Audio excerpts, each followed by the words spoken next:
the new Modus Super Series champion. Oh my word! It's another incredible moment tonight. Jeff Smith! It's matched out. 5-star performance. Goal for Big Fish. It's Jack Drayton!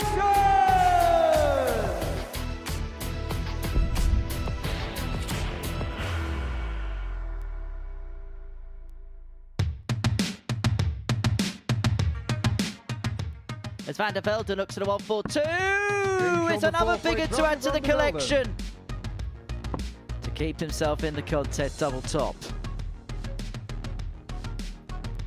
Some skin saver. Like Asa Cansdale. Check out today, it was his last match on 112. Can he repeat? We'll find out now. Cansdale could not look. His proximity to that 60 in this leg has been ridiculous. If that's what he's capable of, he is genuinely quick, isn't he? Look at this, though. It's the Greaves route, and it is the Greaves result as well. Looks like he's about to get the points as he pins. Friday afternoon here at the Live Lounge in Portsmouth, and Group C is about to come to a close. The question, it feels, is who's going to join Aiden Kirk tomorrow evening's finals night? Because the captain led by example, winning all 5 of his matches on Thursday afternoon. It feels like the big question is going to be who's going to join him into Saturday night's finale. Well, it's Richard McKee who is in pole position to do exactly that, but there is a congealment when it comes to this Group C table. The asset Paul Nicholson's with us on this Friday afternoon to look ahead to all the action, and yesterday it was Aiden Kirk, streets above the rest. Yeah, class above, played some really stellar stuff. And even when things got a little bit troublesome, he still had enough to make sure that he was getting that victory. You mentioned it. We think that he's going to win this group because he's got a nice gap at the top of the table at this point in time. He's better than everybody else. But Fridays can be weird. So, yes, we think he's going to qualify. But if Aiden's attitude is just slipping a little bit, he might come unstuck. Last night we saw Group B get underway. Simon Whitlock won all 4 of his matches. Now, he says he's only playing at 60%, but his 60% was much better than everybody else. 50% of his action last night yielded 8 leg wins with no leg losses, 2 4-0 victories. So when he played those 2 games, he was very good. But his other 2 games, arguably, I think they were more impressive because when things were tough for him, he still found a way to win 2 close matches. Making sure that he gets 4 wins out of 4 is great, but now that he knows that everybody's won at least 1 game, he knows that when he comes tonight, only 1 win will get him through to another Saturday. Yeah, that gets underway tonight from 10 o'clock. But this afternoon, we're going to see Group C come to its culmination. And it is Aiden Kirk who leads the way. 5 wins out of 5 yesterday. It was a 5-star display, 10 points to his name. Richard McKee in second position on 8. Well, there's nobody really out of contention. Look, Aiden Smith-Neale and Gio Mate are probably going to have to win all their games. And you could probably make the same argument about Bradley Vandervelden and Asa Cansdale. But below Aiden Kirk, there's a lot of stuff that can be interpreted. Yes, I look at the way that Asa Cansdale played yesterday. I was impressed with how many shots at double he did have. But maybe he won't be impressed with how many doubles he hit. The fact that he was able to get to 4 points late in yesterday's schedule was crucial. Because if he can win his opening match today, then he's got Richard McKee in the second round, and he could actually equalise his position if things go his way. So by the end of round 2, we'll have a lot more information on our hands. In terms of Aiden Kirk, what exactly did he do right yesterday, in your opinion? He didn't panic when things were tough, and he was cruising when things were good. His ability to stick in a 94 to 98 average and make it look simple in 2 of the performances shows what kind of levels are possible. Did he find his best starts yesterday? I think a lot of people would say he played probably his worst day of the week because he wasn't finding that ton-plus mark that he's found multiple times already. But I think when he comes into today, he's already mentioned it to you in an interview at the end of yesterday's session. He wants to win another 5. He wants to have that running start going into Saturday because I don't think it sits well with him, and he hasn't won here yet. And he's got another excellent chance over the next couple of days. Well, he's 1-7 on with the bookies to go on and win this group. And to be honest, it's a pointless slide to show because he's going to win the group, isn't he? Yes, I think he should win the group. The only person realistically who can stop him is Richard McKee. He's probably going to have to win 5 out of 5 today. But as for qualifying, if Asa gets off to a really good start, he could be the person that causes a bit of trouble. Asa Cansdale against Gio Mate is our first game. Week 3 is coming towards its culmination, and this is what we've got to look forward to next week.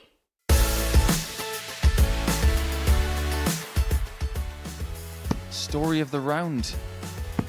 Oh, this would be so ironic. Game Oh shot my for Veg, words. yellow card. Where has he plucked that from? Oh, he's already had one ton plus check out, and he's going to win it with another stunner. It's Archie Self. Archie Self. He's so proud of himself.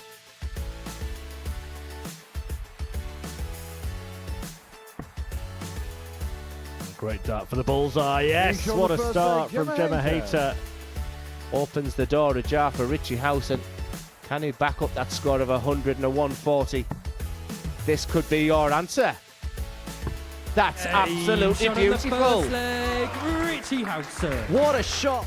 I'll be relieved that that third dart did sneak into the single 20. Killington, as you do. Oh, this is getting ridiculous. He could have. He could have. Oh, he has. What a shot. Willie Baller. So this is what we got to look forward to next week, and we're going to kick off on Monday morning with Group A from 9:30. George Killington, Richie Howson, Willie Borland, Jelle Klassen, Danny Truman and Arne Spey. Group B, Thursday and Friday night from 10 p.m. Kirk Parry, Gio Mate and Archie Self. Group C from 1 p.m. on Thursday and Friday. Peter Jakes, David Wazowski and Josh McCarthy. So to this afternoon's action, and we kick off with a meeting between Asa Cansdale and Gio Mate. For Asa, he won 4 points yesterday, but I get the sense that he'll probably feel as if there was 1 or 2 results left out there. He did win this game against Giovanni at the end of the day by 4 legs to 0. That was despite missing 11 darts at a double in that contest. For Giovanni, got a win over Adam Smith-Neale in Game 2, but that was really as good as it got for the South African. For Cansdale, the 23-year-old from Rhythm in Essex, really decent stuff on the first day, even with the points total he gained back. Up against Mate, the 27-year-old South African from Cape Town, making his debut, and said that playing here this week has given him the source of inspiration to go back to South Africa, put the hours in on the practice board. The goal is to try and get through the African PDC World Championship qualifier at the end of the year to make a debut at the Alexandra Palace. Paul Hinks is the referee in charge of the action, and who knows, you might well see him back here if he does qualify Asa to throw first. for the Worlds. As Asa, Game on. I've got to be honest, what I've seen day one, I'd actually like to see him come back again and see what he's got, because I think he's shown us glimpses of what he can do, but I don't think we've seen the fullest extent of it yet. Yesterday was intriguing watching Cansdale play because there were ingredients 85. that caught people's attention. He's obviously quite pacey. He is extremely streaky, but he's also very young. Maybe not in modern darting terms. At the age of 23, some people can be a veteran at that age. However, I think in darting terms, he's young in experience. Haven't had to wait long for the first 180 of the day. Visit number 4. Well, 23 is still a young age in sport. You look at 54. Premier League football, the academies run under 23 teams. So still a fairly fledgling part of his career. Yeah, he's a developmental player in this sport, but he's not someone who is delving in Q schools and challenge tours and development tours, that kind of stuff. We're talking about a player that is localized and is just starting to branch out a little 99. bit, which is the right way to go. Some people like to go to juniors, development tour, and by the age of 23, they're looking to become world youth champion, whereas some people, their lives are different. 100. Darts Asa comes later. 33. 133 for Cansdale to get things up and running. He's not going to get, and so Mate should get a dart here. 77. Giovanni Minimum of a dart at 76. tops to get the breaker thrown. To get his first leg against Asa Cansdale. Was beaten 4-0 in this fixture at the end of yesterday's action. But he's missed the big number, 36. and we saw that a few times Asa from a few players. 56. Actually, it was Asa who was probably the player who was the biggest culprit of that. No problem on that occasion. 36. Tops goes a Giovanni begging. McKee 40. What I want to see from some players who are in Asa's position is that willingness to say, I can get through this group. He hasn't got the first leg. Giovanni That has been Mate. taken in a very tidy fashion by Giovanni. Second leg Giovanni to throw first. But Game on. Cansdale has got to fight in these first couple of rounds because he has a legitimate shot of getting close to the top two by the time we get to the midway point of Friday. It's not an ideal start being broken in leg 40. one. But he's got to hit back. Now, Mate yesterday bookended his day with 97. low 70 averages. We've seen from Cansdale that he can raise his level to about 86 yesterday. If he was to put that in again, he likely wins this match. Well, it's interesting that you mentioned the numbers that he put in the ADC vault, and there's some good numbers in there. However, 60. it is over, by and large, a first to two format. Well, this is double the sample size, double the distance in comparison to those events. So what you might see from him 81. is bursts of a couple of legs here and there. I suppose the question we're asking is, can he sustain it once we get to leg 6 and leg 7 of contests? So maybe playing ADC stuff locally, which is a shorter format, is good. 85. But if he wants to progress, he might have to play a few different formats just to get a bit of extra endurance in-game. 58. Good for match practice. It's good to have a little bit of a check of where you are, but you get the sense that if you want to work yourself in comparison to players at this level, you've got to branch yourself out and you've got to play the longer format stuff. And you could make an argument 100. that has perhaps been a little bit apparent yesterday, because you look at the numbers, it was okay, but there was, as you mentioned, a few occasions where he was just 133. found wanting. I just Giovanni wonder McKee, whether that's just 116. a little bit of an experience, maybe a little bit of a lack of playing the longer format stuff which came into play.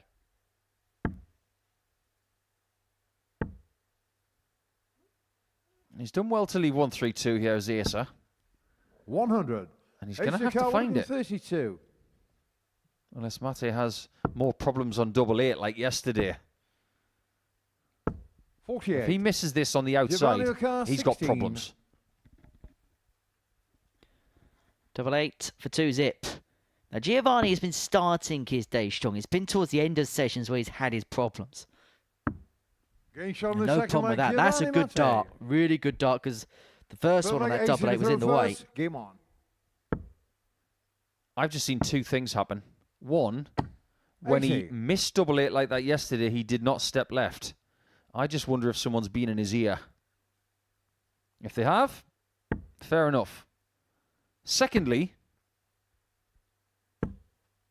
60. that is an excellent shot, isn't it? Over the top. And he threw that dart from the middle of the oche, where I believe he should be standing a little bit more. Standing out here on the right-hand side, it's natural to him, obviously.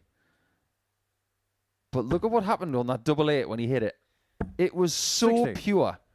He's definitely better off standing a bit more to the left. And it's part of the reason when you look at the action, everything's rather straight. And so as a result, there's no surprise that stuff just kind of, 81. because he's standing so far right, veers off to the left into the 5.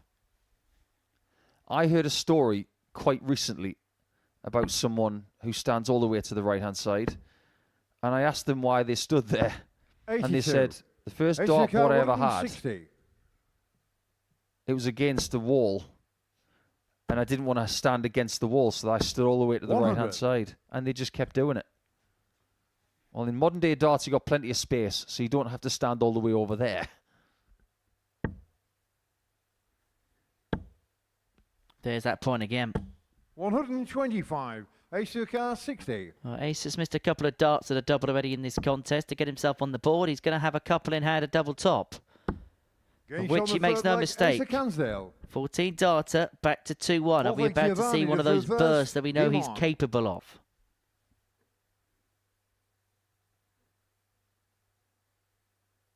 I don't know about you, Henry, but when we have a dart player come from the ADC system, from a hotbed of darts like Essex or Hampshire, or maybe even from the hotbed of St Helens, Merseyside, Southern Lancashire, that kind of stuff, we do expect a lot from them, don't we?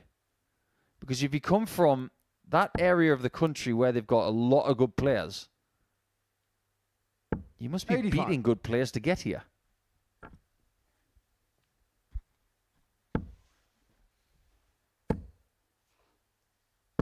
$60. I don't know if I've told you this, actually, but my biggest desire here in 2026 is to have Steve Coote here from Bolton, former England international, all-round nice fella. He's like an English Alan Suter. 100. Firefighter, great guy, everybody loves him, and he's playing proper darts again, and I would love to see Coote here. One of them, 40.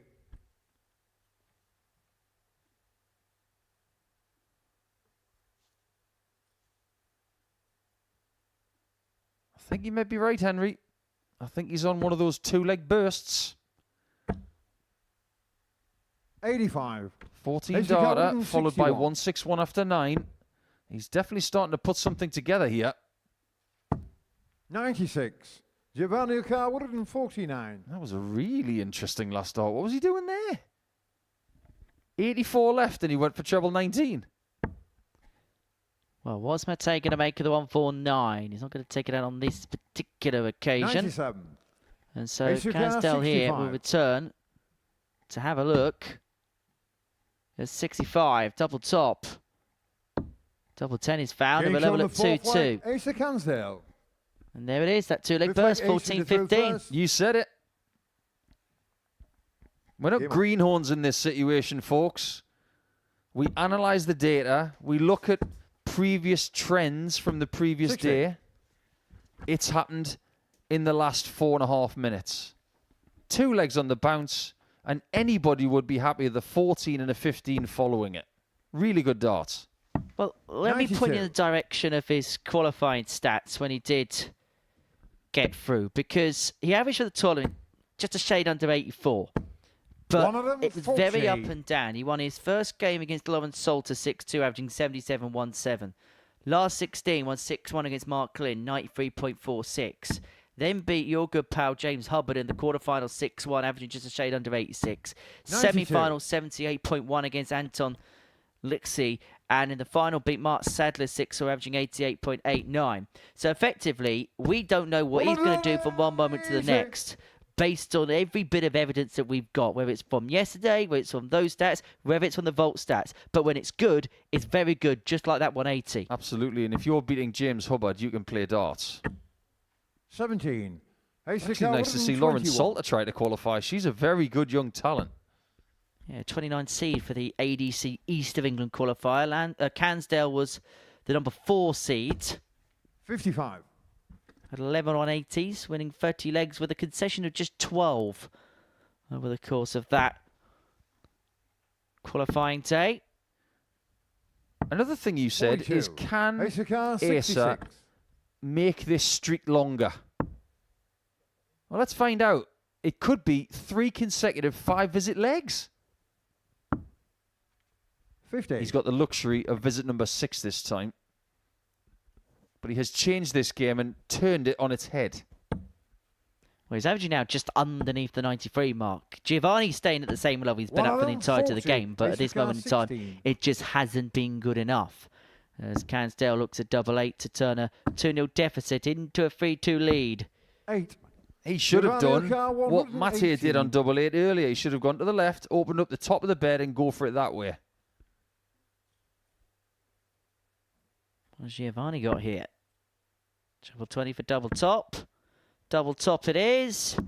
And that's a 118 to get himself back in front. And he knows how important that is because Cansdale had played him for the best part of 3 legs, but he's weathered the storm. And he's in front once again, and he has the darts to win this game. That's an incredible shot because all the momentum has changed in this game now. There are 2 reasons why that leg was won that way. One, because of the outshot from Mate. The other one, because Cansdale missed 3 darts at double 8. 45. Yeah, that Vault Tour finals he won was at the Men of March Club 58. in March, just on the outskirts of Peterborough. March? March. As in Kevin Painter's hometown. Yeah, the Vault, which takes place on a Wednesday night last week, was won by Brett Claydon, former tour card holder. 140. Yeah, Brett's a very tidy player. Has been for many years. 140. Cansdale will be thinking at this point, what on earth have I done? Everything was going my way.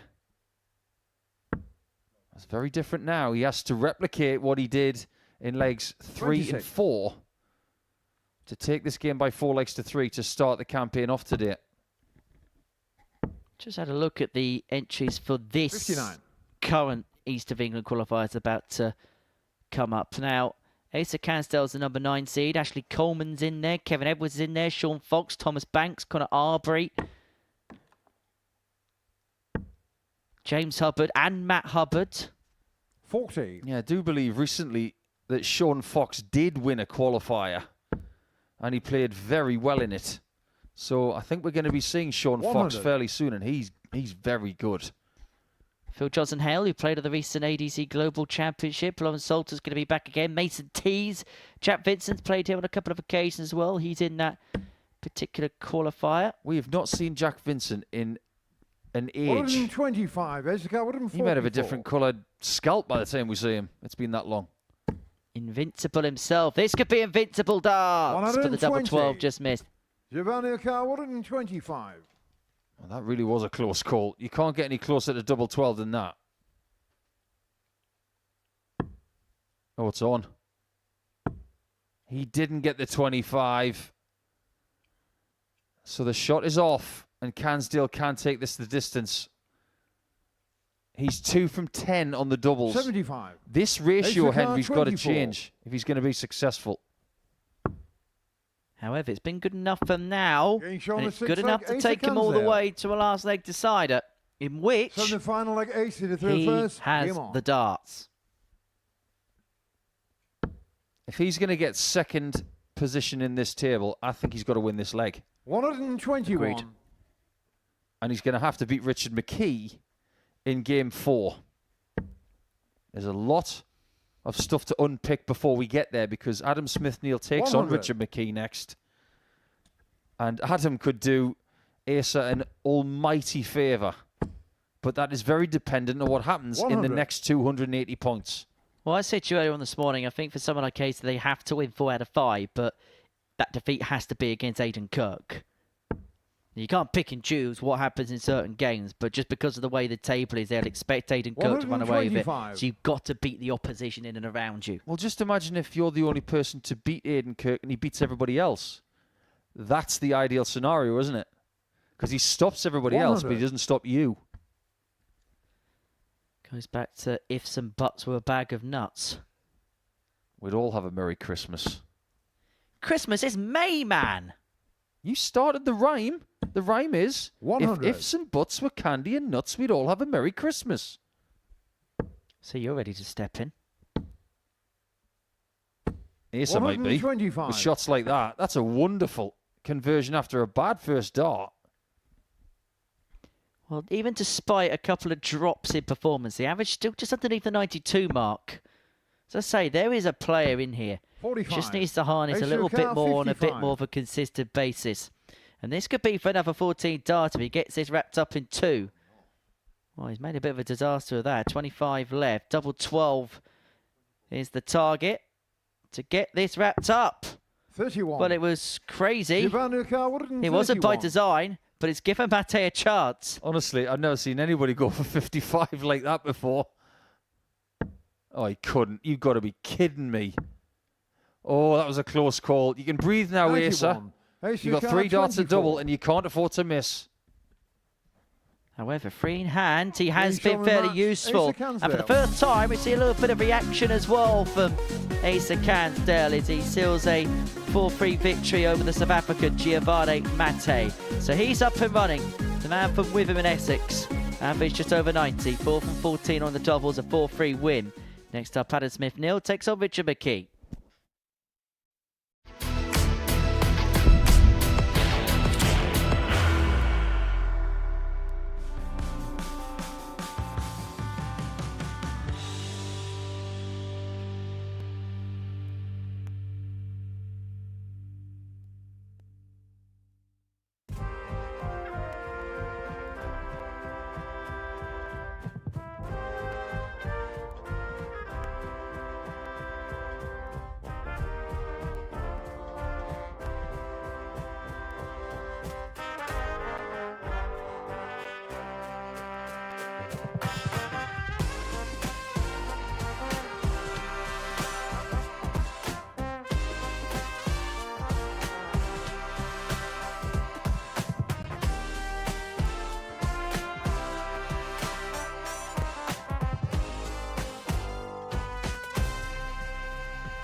Welcome back to the Modus Super Series. Before the break, Asa Cansdale got the better of Giovanni Mate by 4 legs to 3. Game 2 is a meeting between Adam Smith-Neale and Richie McKee. For Richie, he picked up 4 wins out of 5 yesterday, and the key to that success was taking out ton plus checkouts in last leg deciders. He did so on 2 separate occasions. For Smith-Neale, the 32-year-old from Nuneaton, back here once again, up against Richard McKee, the 35-year-old from Banbridge, a former weekly winner here in the past. That almost a year ago now. How quickly that time really does fly. And yesterday he got out everything he could have. He squeezed that lemon for all it's worth. We used the word gutsy in the studio towards the end of the session to try and describe the performance that Richard put in on First Thursday. leg, Adam to throw Now, first. we know that he has Game on. recently been struggling with a injury. Now, we believe he's on the other side of that. But first things first, Adam Smith-Neale has decided to persevere with the 138. equipment that he used towards the end and the latter stages of yesterday's session. Yeah, interesting that, isn't it? So it seems at this stage 100. like the old trusty darts are going to stay in the case for a bit longer. So he got enough information from yesterday's, well, 44. 3 games that he played with them, that today's going to stick with them. Time will tell. Yeah, once someone has struggled with an injury and they've come off the back of 45. it, the last thing you want them to have is a relapse or some form of going backwards towards the injury. So we wish Richard the best 47. in moving forward. And yesterday was moving forward. Yeah, look, it wasn't Richard McKee, his absolute best that we've come to know of him. But what it was enough to get the 96. points he needed to get on the board. And look, you're somebody who's suffered with injuries over the course of your career. Do you sometimes, 59. when you're going through the process that Richie is at this present moment in time, do you almost have to accept that you're not going to be the version of yourself completely that you want to be, but you've got to accept that you've got to draw 60. the best out of what you're capable of doing right now? That's absolutely the right case. There's going to be a period of familiarizing yourself with how you feel at this point in time. 96. And your expectations may not be met. So you've got to be realistic. And what he did yesterday, we admire a gutsy player. 180. We know he can Undercut, play better than he 117. did, but his ability to get 4 wins anyway was brilliant. 17 for double top. 77. To have kicked the day off of a ton plus Richard check Ducard, out. Not to 20. be for Smith-Neale, and so McKee returning for double 10 to get the break of throw. Chasing double 5. 10. Not there. Undercut, 40. You don't think you can do that against Adam. Getting shot the first And leg, it turns Adam out he Smith-Neale. couldn't. Now, just looking at the Second way leg, that Richie to Adam's throw first. flights Game on. are in those stems, these are the small things we pick up on, Henry. Those molded flights that Richard's using, One of them, they look 40. perfectly fanned out because they're molded that way and they're kept that way. These are foldable flights and they're not properly fanned out. 43. Do you ever remember Phil Taylor using equipment like that and the flights not being perfect? No. Because in between every visit, he was always checking them. One of them, A 40. bit like Rafa Nadal and his racket, getting all the strings evenly spaced. These ones, they're a little bit flat, so they're not going to 58. fly pure. It's hard enough throwing flights that small, but throw flights that small when they're not properly fanned out, even worse. Yeah, it's a piece of equipment that requires 100. accuracy, dart in, dart out. Those flights are so small, even Robin Hood wouldn't want them on the end of his arrows. 80. They look like a minuscule Richie javelin, Ducard, that equipment, as 121. McKee looks at 1-2-1. Spurnter visits worth of opportunity to win leg 1, but he's going to get plenty of time on side to try and level 53. proceedings up. We'll return for 68, left after a dozen to square the contest up at 1 apiece. One of them, 40. Richard Carr, 68. No hits at 140, but still not good enough to put him on a finish. That is not part of the plan, but it could be worse. He Getting could have shot missed the the second leg, board. Richard McKee. And he's found double 16 and double 8 right in the middle. So they got him to throw first. Game on. Every now and again, when Adam does throw a 140 like we've just seen from him, you can understand why he's using this kit. 46. I don't know whether this is a temporary thing or whether he's employing something he's been using in practice in the lead up to this. One of them, 40. It remains to be seen as to whether this change is going to give him the results he craves. 135. Because at this stage, he's in table trouble.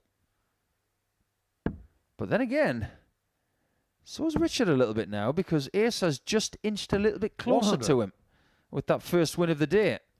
And Asa plays Richard McKee in game number 4, so his comfortable position it may have felt like for Richard McKee at the beginning of the day. 84. If he loses this one, he might see the walls begin to close in on him a little. Yeah, that game 4, I think that's the most important game we're going to watch today. If Richard McKee 100. wins it, then I think we're going to get a lot of dead rubbers towards the end of the session. If Asa wins it, then we... Oh, my goodness. 52. Richard Carr, When it's good, it's good. When it's bad, it's bad. Was there a gust of wind or something? No, that's all on Adam, that one. 97. If you've never played with flights this small, give them a try. Honestly, 99.5% of people can't use them. 82. They give you Richard no Carr, forgiveness. It's like trying to hit a drive from the tee with an old school persimmon wood these days. Well, Games apparently on the Richard third leg, McKee loves Richard double McKee. 8 now. He's hit it twice.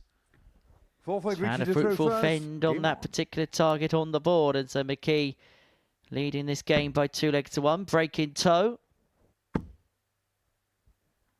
This is a good performance from 100. Richard. This is very much like what he was doing about 12 months ago when he was beating a certain very good young 96. talent in a final. Yeah, Ryan Branley, who last time he was here could count himself very unlucky he didn't get out of Group B. 140. That was ridiculous. If you're watching, Ryan, you were slightly unfortunate because in that group where he finished bottom, he had the highest running 98. average. It was bonkers. Turns out Martin Adams was right about averages. They lie. 57.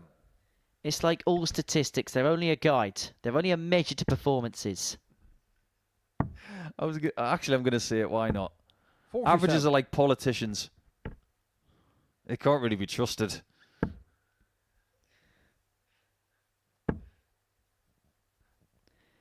Question time will 100. follow this broadcast. Moving swiftly on. Very quickly, you'll get us into trouble. 81. It's Adam who's in trouble, Richard Carr, 104. especially throwing ones in that spot. 104 for McKee. Now, he's got to try and find a way above that, unable to do so. I don't know why he went for the 60. That was a bad, 46. bad idea. What he should have done was go for the treble 16 in that spot. 133. There's one of those good Richard visits. Carr, 58. That crop up pretty much every 4. Well, okay. Double top.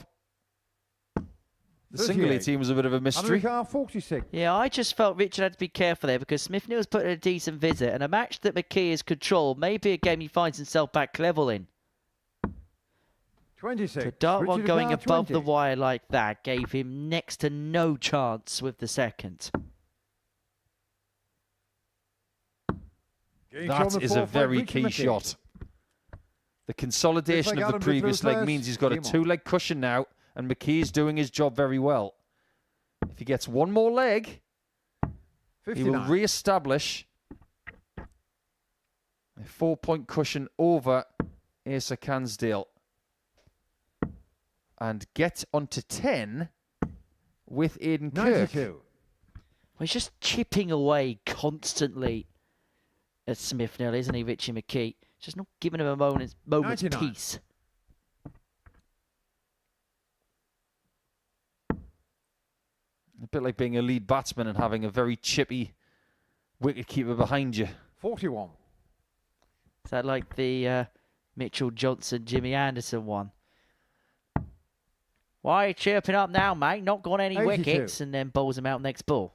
I was thinking more along the lines of Tim Healy. He used to be Australian wicketkeeper back in the 90s, didn't he? Before a very good left-handed wicketkeeper, by the way, for the Aussies. But Tim 55. Healy was sort of chippy, wasn't he?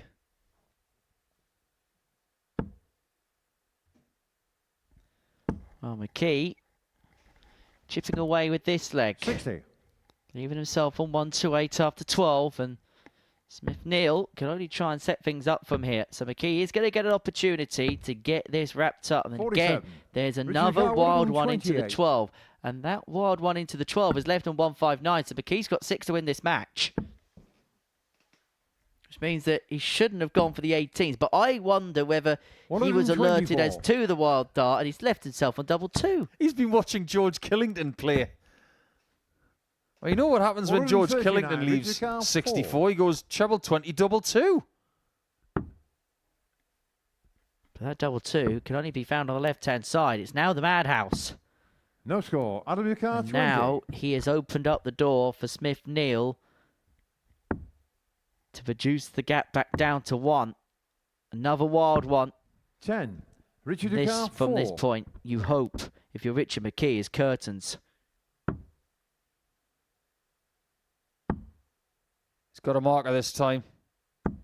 2. But he's not Adam able to Ducard, use 10. it. And Smith-Neale is somehow still in this game. No score. That 12 has Richard been a Ducard, magnet. Yeah, he's going to have to work on that. I know that sounds rather simplistic. 2. No score. But he's Adam going to Ducard, be 10. reprieved for it. And what's it they say? The hardest double to hit is the one that wins you the game. Well, Richard McKee is proving that point right Each on here. the fifth leg, Adam And Smith-Neale. Smith-Neale brings it back to 3-2, forcing Sixth the leg, Northern Richard Irishman first. to Game on. serve this game out. He's got a headache. And it's an Adam Smith-Neale sized headache. One Adam I wonder if there's that 40. gone in there.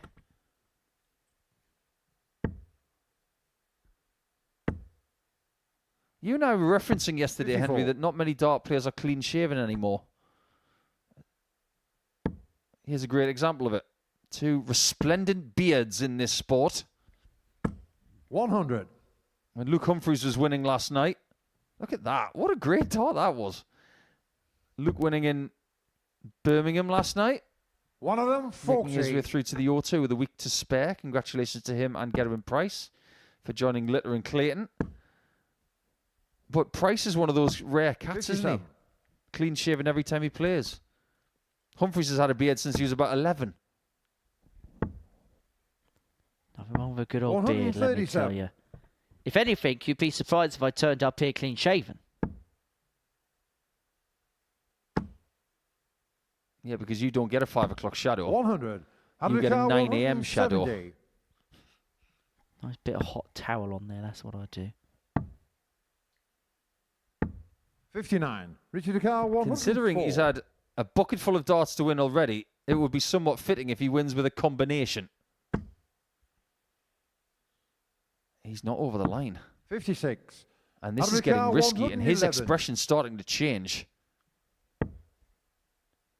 He's a worried man if he doesn't hit this 48. 43. Richard Ducard, 48. This might be the last chance he gets.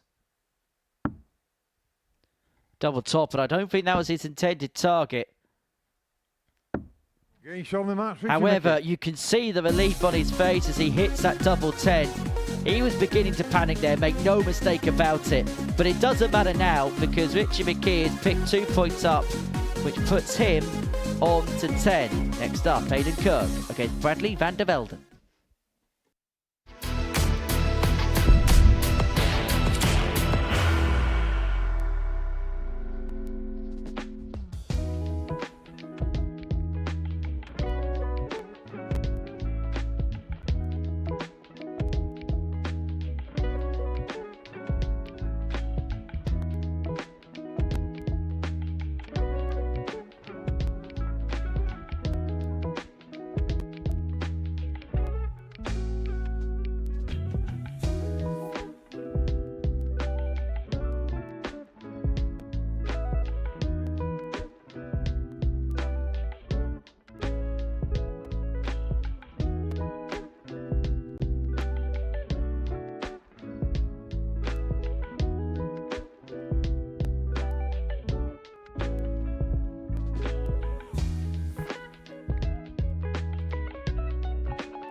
Welcome back to the Modus Super Series. Before the break, Richard McKee got the better of Adam Smith-Neale by 4 legs to 2. Game 3, a meeting between Bradley Vandervelden and Aiden Kirk.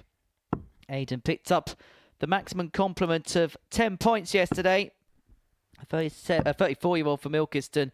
He was 4-7 on to pick up this group when the action got underway. He's now shortened to 1-7 because of a perfect first set. So Bradley Vandervelden, he's got himself back in the mix, but a little bit like Asa Cansdale, probably has to complete the card or minimum pick up 4 wins from 5 if he's going to make it through to tomorrow night's final, which would include, you'd think, winning this opening match against the previously unbeaten captain, who is certainly skippering this group. Top of the table, 5 wins from 5. And I also get the sense, maybe a little bit like Simon Whitlock last night, he's got gears to go. If he gets pushed, I think he can go up another few points in terms of average. I agree with you wholeheartedly. However, I think he might go up a notch because of his own motivation today. 29. He was saying that to you yesterday when he was finishing his 5th game. He wasn't happy with how he played. He'll be happy with his start, though. 121. He's undefeated in this group, and he's also undefeated against the 2 people he's played all week long, including Bradley. 97. His confidence has got to be very, very high coming into today. 140. Was it we both said about Aiden Kirk yesterday? He's a proper operator. 6th on the Challenge Tour, 2 finals on that circuit 75. in 2026, and he's taken that form into this week. Could count himself a little bit unlucky he's in Group C, but he's making the most of the opportunity. Do you know what? Everything about that was sensible. First up, just above the treble, so decide instead of messing around, just ensure when you come back, you're going to get free in hand at tops because Vandervelden hasn't come out the traps yet.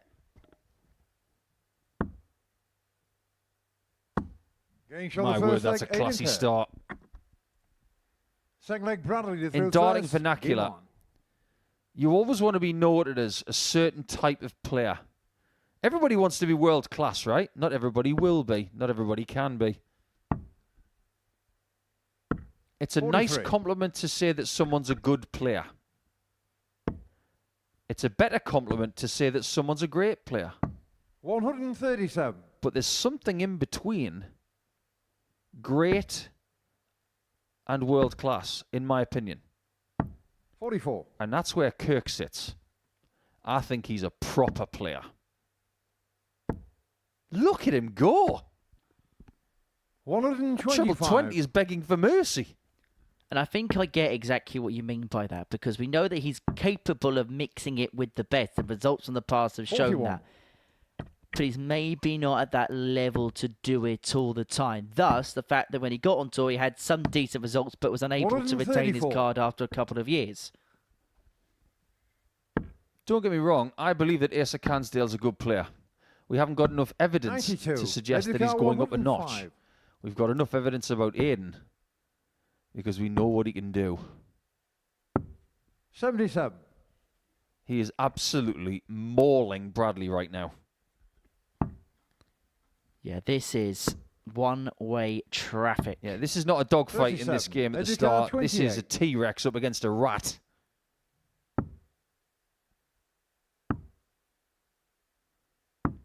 That's an interesting play there. He could have bust that and gone back to double 14, but decided to go for the double 7. Is that because he's that dialed in? Yeah, I think you're probably right. 56. Head to the car, 14. He doesn't even have to go for the double 7 here. He can split it. Well, he does, but not the way he would have intended to. If he went inside there, things could have got unnecessarily messy. But the double 2 is found, and Kirk 2-0 to the good. But you do see this sometimes in games like this, where Aiden Kirk, in terms of scoring, is suppressing Vandervelden to the size of a pea. But then when it gets to finishing off a leg, because that intensity isn't there, or that need or want to get it done straight away isn't there, 88. Sometimes you may well see a little bit of faffage on the outer ring. I've heard a lot about 55. The Derbyshire and Nottinghamshire side of local darts over the last couple of years, because our friend Chris Mason has a darts team. 60. But if I were in his position and I was starting a team from scratch, the first person I'd call would be Aiden Kirk. Are you available? Please play for me. 59. He's like a #1 draft pick kind of local player. Although it's very interesting to see that Aiden Kirk, even though he's doing well on the Challenge Tours, picking and choosing his stuff, he played here this 95. week, not playing on the Pro Tour. I see he's rejected a call up to next week's Pro Tours in Leicester as well. The thing is, you don't have to play everything. 180. It's a choice. He's had this in his calendar for a little bit of time, and he's mentally ready for it. If he were to go straight to Leicester from, say, winning on Saturday night, 97. he'd be exhausted. 67. double 16. 35. He's missed a lot of doubles Car, in this game. He's missed 7, and he's still flying. This is the first time I can recollect Bradley Vandervelden being on an outshot, let alone have a dart at a double in this game. 97. At this rate, he's not going to get one. No. The only way he does is if Kirk misses 32. If he misses double 8. Game show on the third But just when that sense of urgency was there, the hit comes. 3-0. And this is ominous for the rest of the group. There are people who are uncomfortable being the #1 cat in a group. 57. And then there are people like Aiden who don't necessarily get confidence from it. They're just 60. comfortable with it. I'm okay being the undefeated player. I'll just do it again. They're not going to go all over social media and laud themselves 97. and say, I'm the best. What you get from this man is an operator 133. who just turns up, prepares well, and does his job. It's like those great midfielders that don't get all of the headlines, but they're the 99. first name on the team sheet. Paul Scholes. Shouldn't say that to Aiden. He's a big Liverpool fan. 128.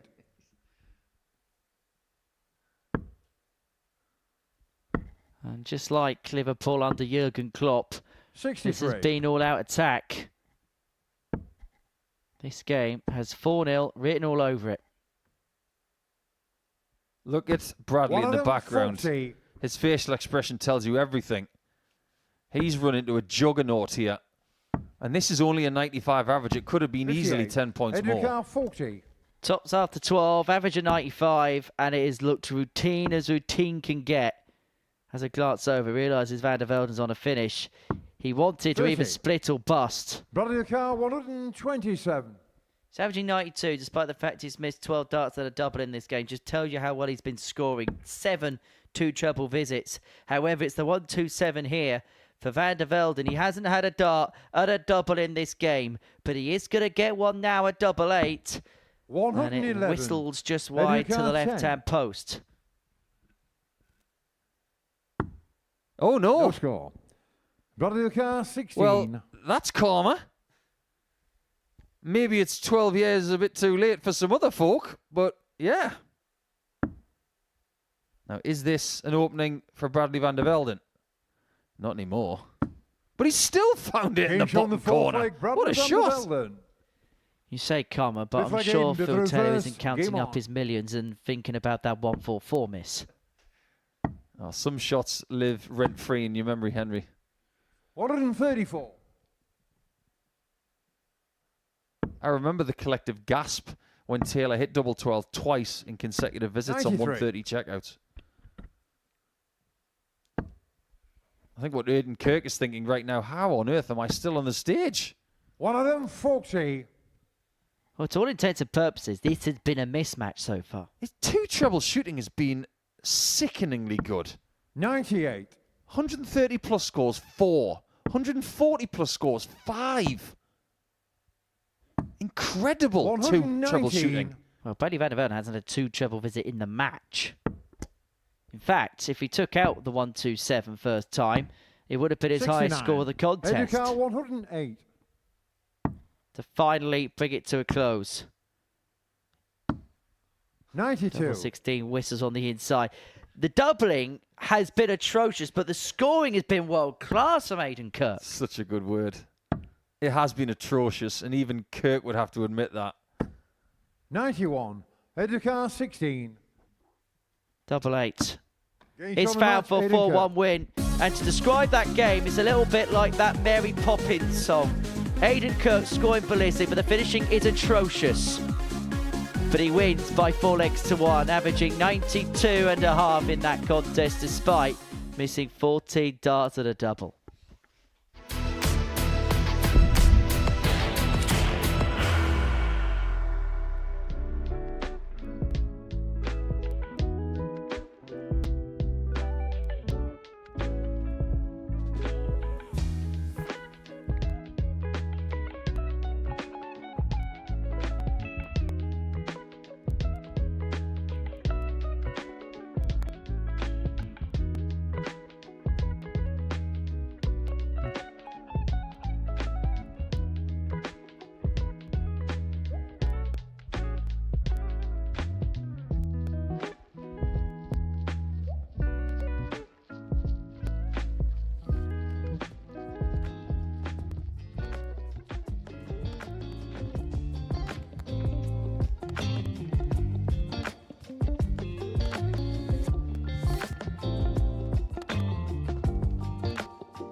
Welcome back to the Modus Super Series, where the first round of fixtures have been completed. And before the break, we saw Aiden Kirk get the better of Bradley Vandervelden by 4-1.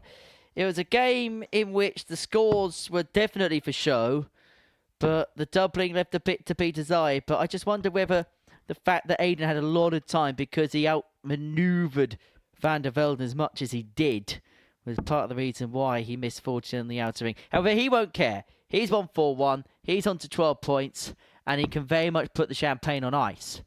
Asa Cansdale and Richard McKee, game 4, the first match from the second cycle of fixtures on this Friday afternoon. For Asa, good opening performance against Gio Mate. Had to squeeze through in the last leg decider. First leg, average of about 90 and change. And a really good two-leg burst to game on. Turn a 2-0 deficit into a level game. 14 followed by a 15. As for Richard McKee, he got the better of Adam Smith-Neale by 4-2. 94. Very in and out performance from Richard there. There was some decent spells, but there was also some off patches, but you could probably say the same about 60. Asa Cansdale yesterday. The truth is, this could be an absolute rip-roarer, or this could be the type of thing that you turn your nose up at the dog and duck. 43. There's pressure on this game. That's where there could be fluctuations in performance. Because we can categorically say 57. now that if Richard McKee wins this fixture, 6 points ahead of Cansdale going into the final 3 rounds, he's almost taken care of Cansdale. 140. And then he's just got to make sure that anybody who gets to 6 points does so when he's already in the distance. 94. This could genuinely be over as far as the top 2 going through into Saturday in the next 60 minutes. 41. The first 2 rounds on Friday are so crucial. If you don't get back in the dogfight, you're going to find yourself chasing and you'll 100. never have the destination in view. Well, it's not mathematically, but practically, if McKee wins this game, it's all done. It's going to have to take 95. some stupid effort and some stupid collapse for things to turn over. Effectively, qualification as to who goes 60. through is pretty Richard much McKee, solely 88. reliant on Asa Cansdale winning this game. It's as simple as that. Getting shown And the that first is not leg, the ideal Richard start McKee. for the man from Essex. Second leg, Asa to throw first. Game on. McKee's definitely better on the left side of the board with doubling. 2 out of 2 on double 8 in his previous match. 1 out of 1 on double 14. Get the memo, Richard. You're better at the left-hand side. Is there any rhyme 44. or reason as to why? Because of the way his darts kick in the air. If he misses, he can use them as markers. If he goes for 10s and 60s, he's going to be blocking it. 60. He's got it cracked in the scoring department. Look at this. Kicking left, you see? That is very Brendan Dolan. 140. He's been doing that effectively for years. What does he like? 16s and 8s. Play the angles. 180. Well, we do know that Brendan tunes into this programme a lot, so if you are tuning in, Brendan, hope you are well, pal. This is a bit of a 59. practice exercise Asa every now and 81. then. Potential 11 darter. He'll take the 12. Asa Cansdale. And he'll take us back on level terms at Third one leg, Richard to apiece. throw first. Game on. He's so streaky, isn't he? He's got game, this guy. I think there's something in there. I said to you off 135. the air after his first game. And as you know, I am a tough taskmaster. But I look at this kid and think, you know what? We give him a few cracks at this. I think he's going to get this right. I've seen something. I think you've seen something as well. Yeah, absolutely. I didn't know about him until this week. 58. You look at the stat sheets, you look online, you see what they've done previously. But until you do it on the stage under the lights, 57.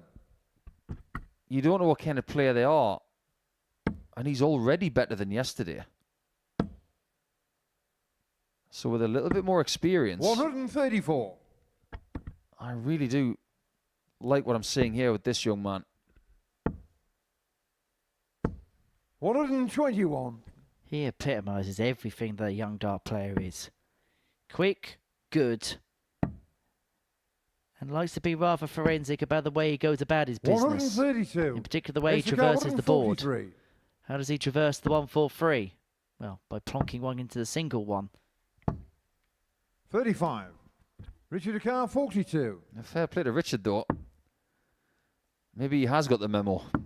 Getting Because shown he's the third better leg, down Richard there. McKee. Last time I'm Fourth going leg, to mention Asa that, to throw promise. first. Game on. Until the next leg. 93. It's like that song from the 80s, isn't it? Pass the doubling on the left-hand side.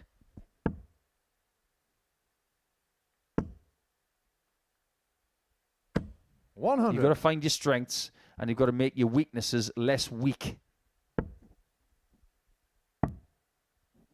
James Wade, for the last 58. 25 years, has gone for 12s, tops and 10s and the odd double 5.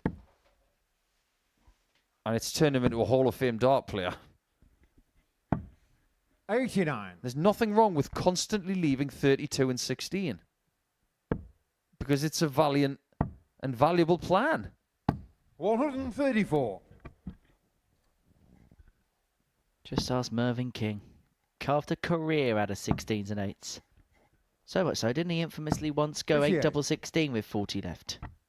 Was that Merv? It was somebody, wasn't it? I can't remember who. Somebody did that in the 1980s. 78.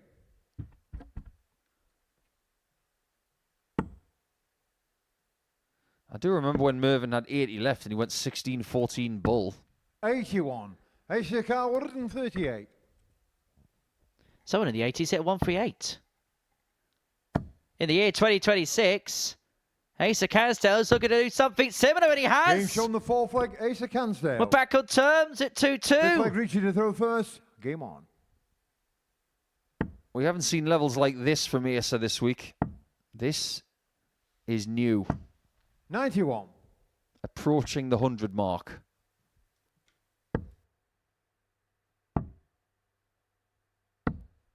$78.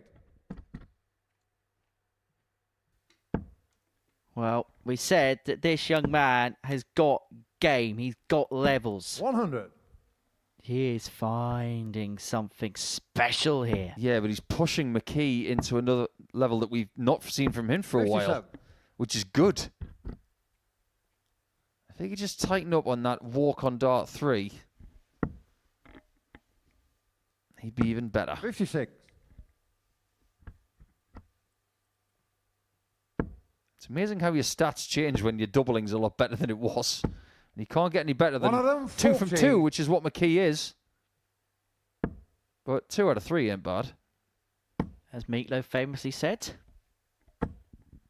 140. But yeah, McKee has almost been given the 90. Richard proverbial Carl, tell, 114. hasn't he? He's been given the push. 114 to put himself 3-2 to the good. 94. Doesn't go. It was the Asa 138 in the Cansdale, previous leg. Is it going to be the 136 here?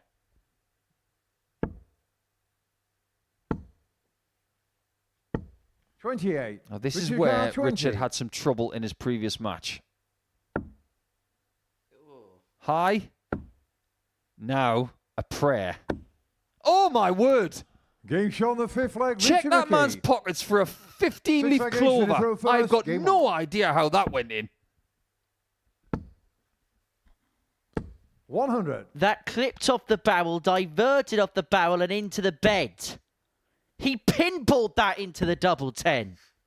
That had no right to go in. 100. Trust me, if Mervyn King was watching that on the stage, he'd say, really? That's an outrageous deflection. What's our good pal Chris Mason would say? When your name's on pot, lad. This has been an excellent game of darts. Littered with moments. 43.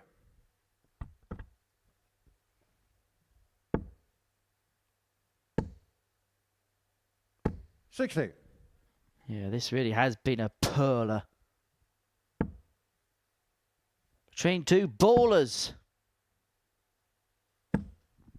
180. That is the 5th 180 of this game. 60. And it might be the precursor to McKee saying, no one's going to stop me making Saturday. It's mine. Double 12. Game shot on the match. Richard McKee. Well, that game was an absolute treat to watch. And the key difference was a diverted double 10 that had no right to be hit. And then McKee, consequently moving 3-2 up, finds a 12-dart break in the last. That was some contest. Asa Cansdale can feel a little bit hard done by there. Played really well, but didn't get the rewards for it. Richard McKee wins by 4 legs to 2. He moves himself on to 12 points. And you think now, in terms of the qualification race, it looks pretty much as good as done. Him and Kirk both on 12.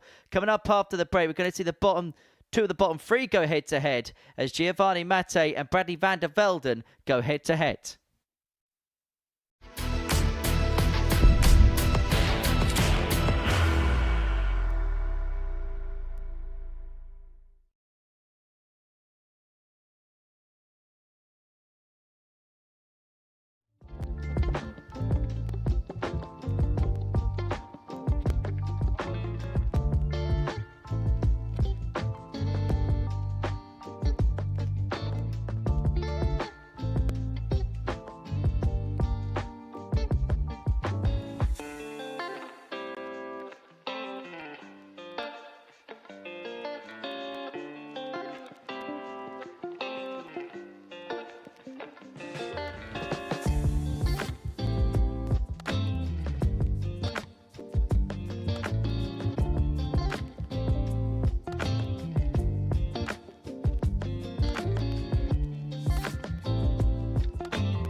Welcome back to the Modus Super Series. Richard McKee before the break got the better of Asa Cansdale by 4-2. Aided and abetted by that deflected double 10. Just dangling in off the wire and into the bed. That put him 3-2 to the good against the Essex man there before then converting the last to win by a 4-2 scoreline. And that pretty much seals his qualification. Him and Aiden Kirk look pretty much safe as houses now to make it through to Saturday's final. Now, Aiden can dot the I's and cross the T's if he beats Adam Smith-Neale in game 6 of the session. But before that, we're going to see how Bradley Vandervelden and Gio Mate shape up here. Game 5 of our session here on the South Coast. For Giovanni, it was an improvement of performance. Lost out 4-3 to Asa in his opening match. Whilst for Bradley Vandervelden, he never really got himself in the contest. Through first. In game on. That particular contest.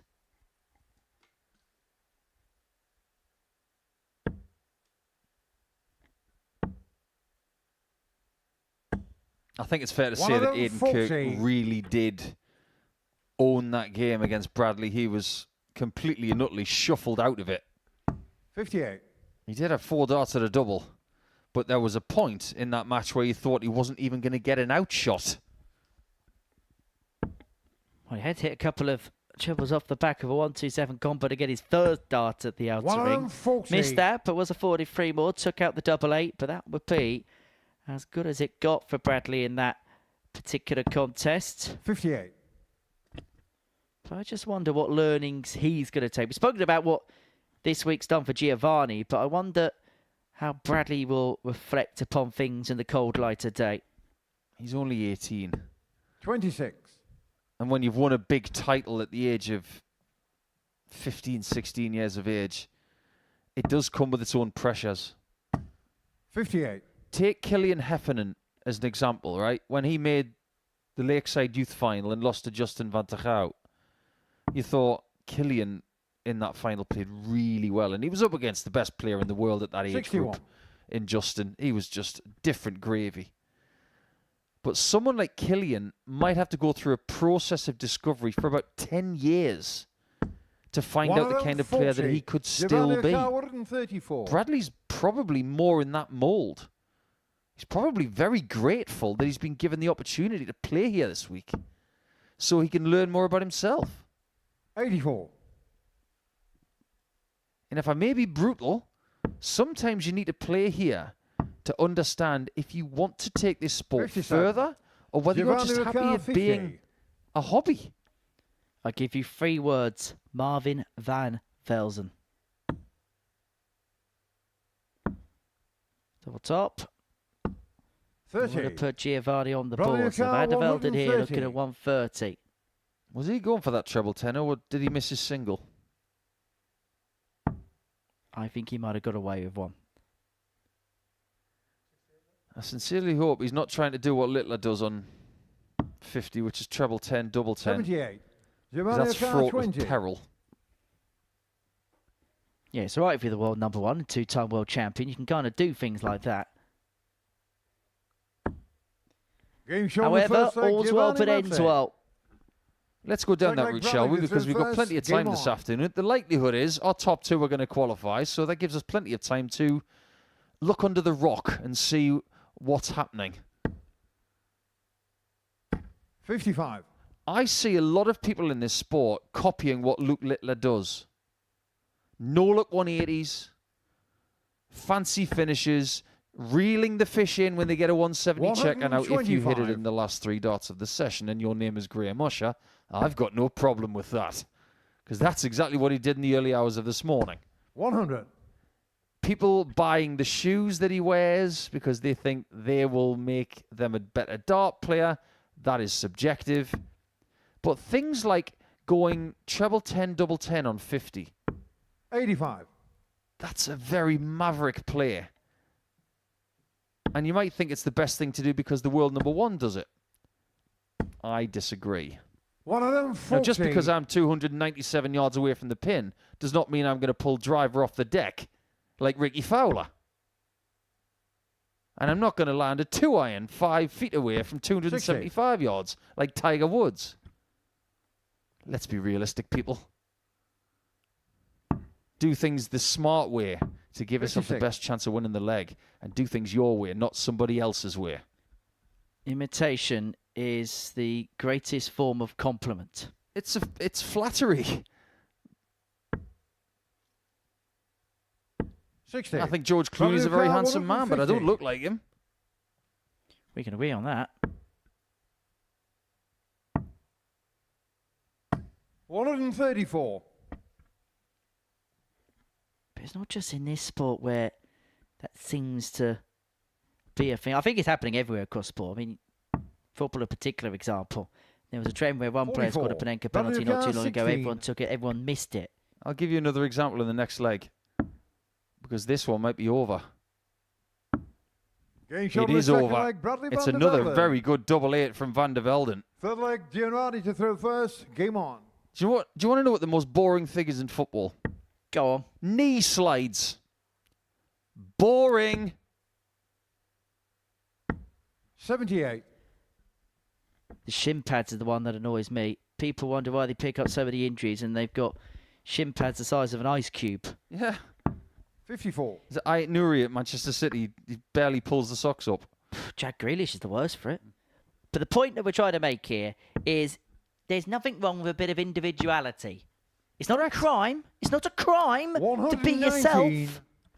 There's an opportunity for people to play somewhere like here or elsewhere on global tours all around the world. Australia, Africa, North America. There are so many different tours now, so many different opportunities. So why would you want to be somebody else? Now, I'm someone who tried to mimic what other people did because I was trying to engage with a different audience. It had its merit. So if you do what Littler does, or you do what Price does, or you do what Van Gerwen does, 88. Ask yourself why you're doing it. Why am I doing it that way? Am I doing it just to look good? Just to look like I'm part of the pack? When in fact, doing the smart things day in, day out will make you a better player. 97. You see it in coaching as well, Henry. You meet people who are so obsessed with the world number one that they will buy everything he's got. 55. And they think that will make them a better player. It's not the case.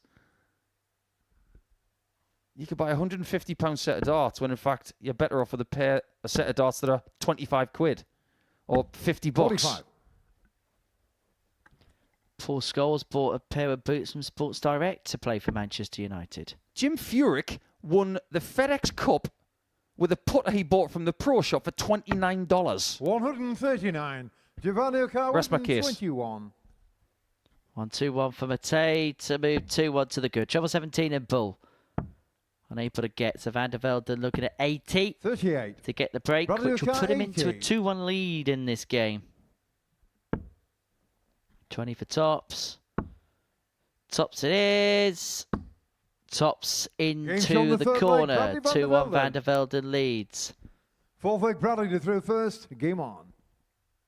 And look, there's nothing wrong with basing yourself or basing certain traits and working on that. That's not what we're saying at all. That's in any field, any field in any profession.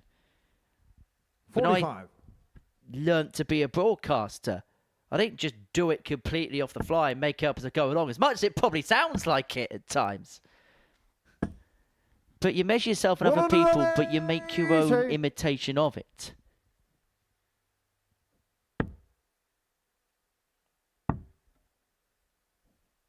Enjoy being 41. yourself. Don't try and be somebody else. You'll just trip yourself up. Mate was on 3 perfect darts there. 41. Can you imagine the scenes if he were to hit a 9-darter today? Going back to South Africa, my word. Oh, yes. It would be 43. quite the something. And I know that he's been getting some rather positive messages, a rather positive reception. I don't know, think he quite knows what he's achieved this week and what kind of ripple effect it's going to have when he returns. Well, look what he's left after 9. He had a leg like this yesterday where he had an incredible proximity to that treble 20, and he finished the 140 with a 12 darter. Can he do it again? Not on Friday. But it does look like he's about to draw level. 100.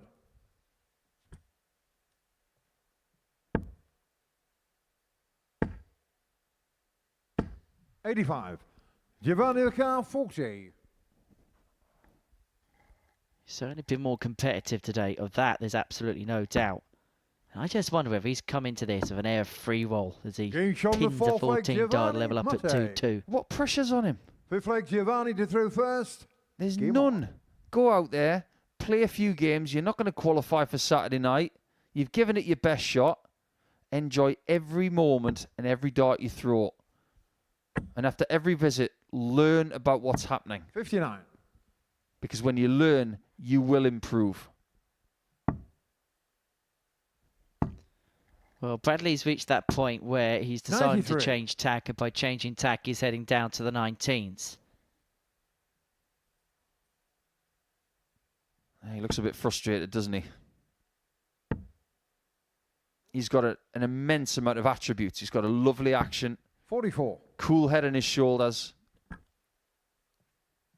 But if there's one thing he could potentially work on, it's the timing of his release.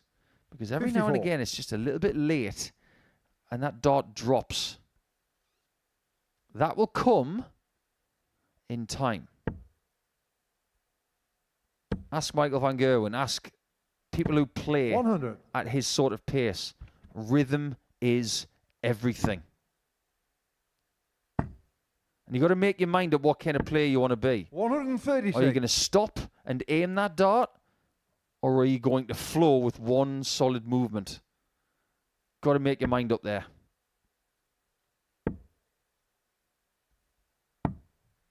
$44. Well,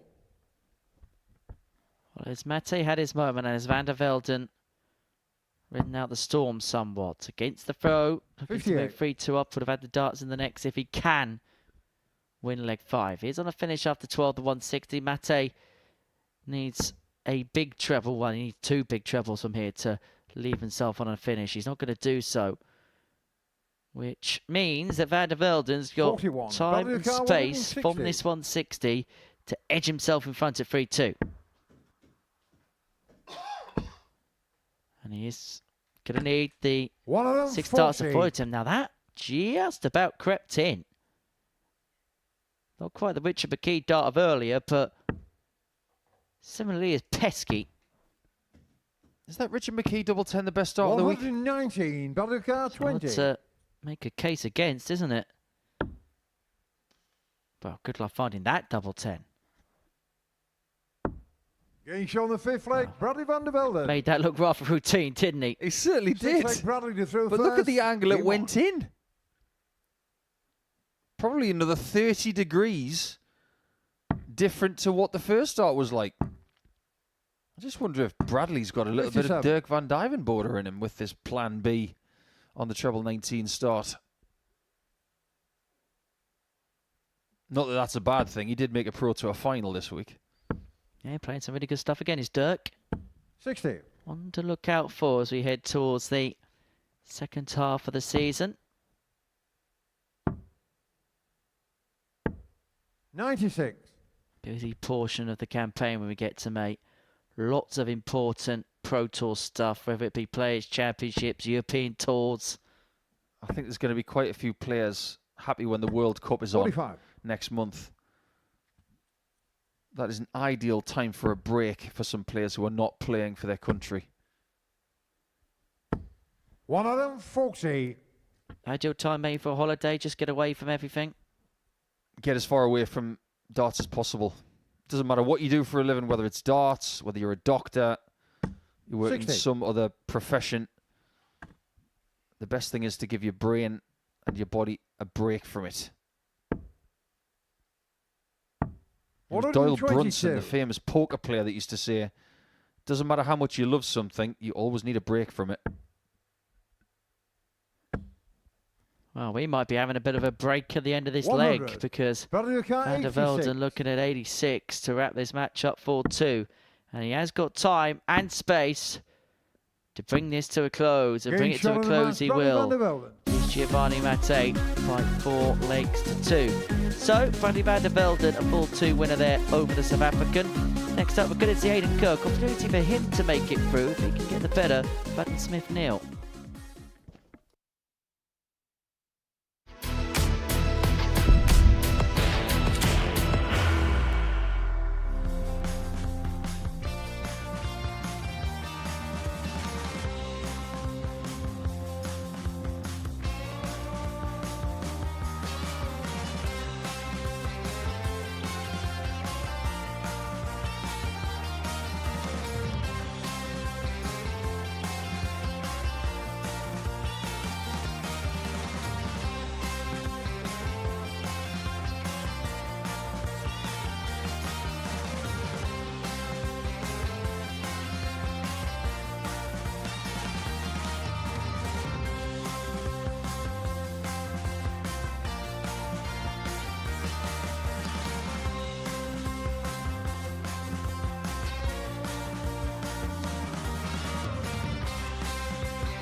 About today is a young talent called Jaden Walker, but this is kind of where the story started, Trina, in terms of appearances on TV. We had the Influencer Dart Showdown here at the Super Series.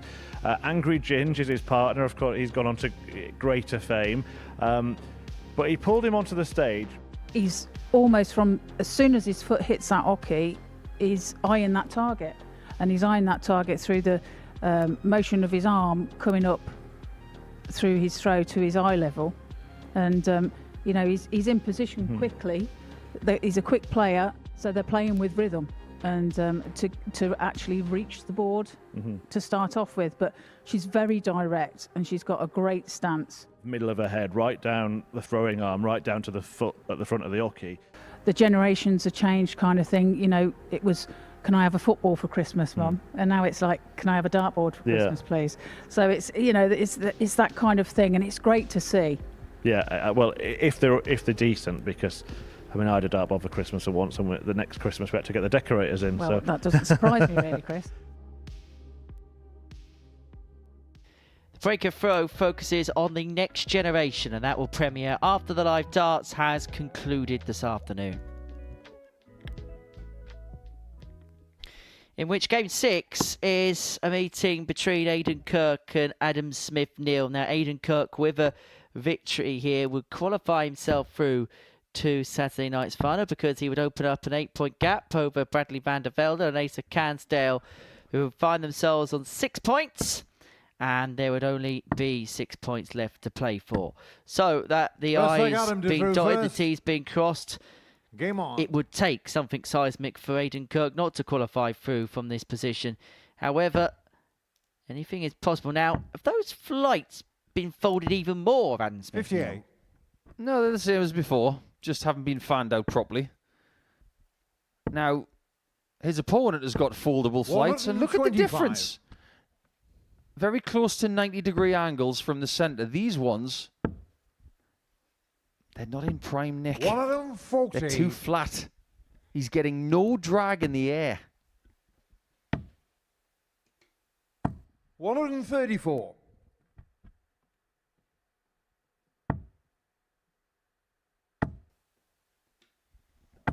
Oh, perfect 71. setup. Should I retract my previous statement now that he's hit a 171? But he has had big scores in his previous game, but the in-between stuff was a bit dicey. And there's a dicey dart. Opens the door for Kirk to take his first leg in 4 visits. I'm not surprised he did that. The bullseye was so central and the barrel's so big, he would have struggled to have fitted a second one in there. So I'm not surprised in the slightest he went across with a treble 14 to leave double top. 47. However, in the end, 14. he's left himself on double 7.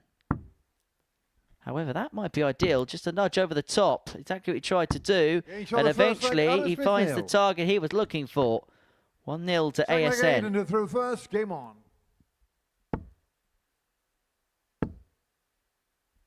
I just get the 100. sense, and I don't think this is Aiden's fault per se, but I just get the sense and feeling that the intensity that he's been playing with the first few days hasn't quite been there. Now, we know that he won't think the job is done, but it just feels like he's been able to labour a little bit today. 43. I know he played well in the first game, but he was still afforded the opportunity to miss a lot of darts at a double if you get where I'm coming from. 58. Yeah, what he wants is to push people around. Eric Bristow used to talk about this all the time. You've got to bully people. 180. You've got to bully opponents. You've got to make them uncomfortable. Make them question their own skill. 70. There are ways of doing that. Exuberance, skill, how you do things. 138. Yeah, this is a pretty good leg.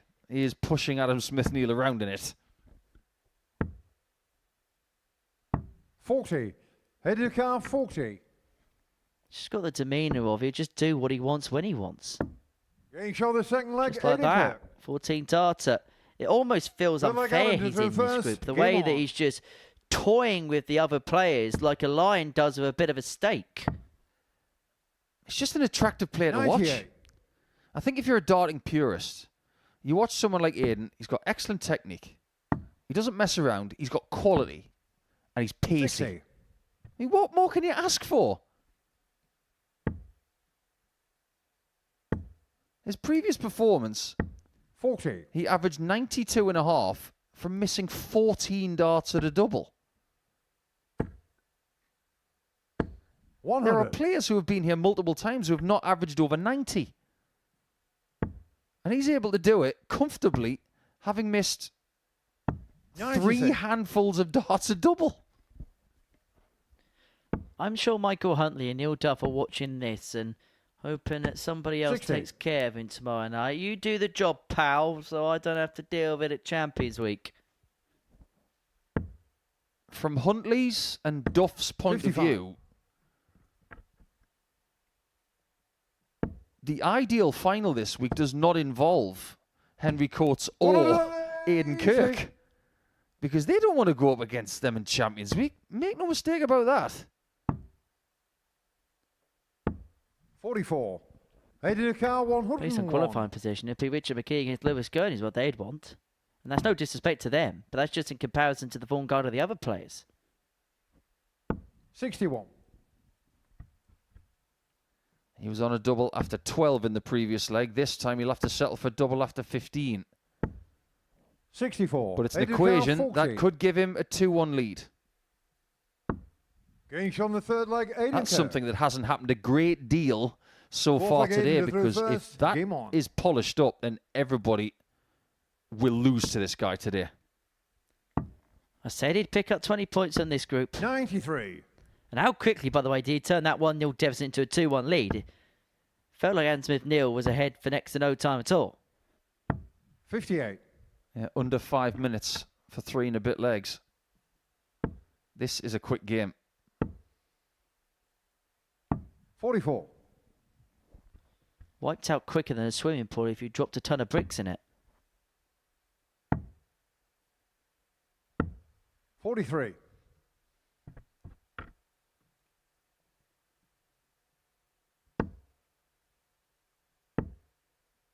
If he does have a tendency to miss, 44. it's usually low and left.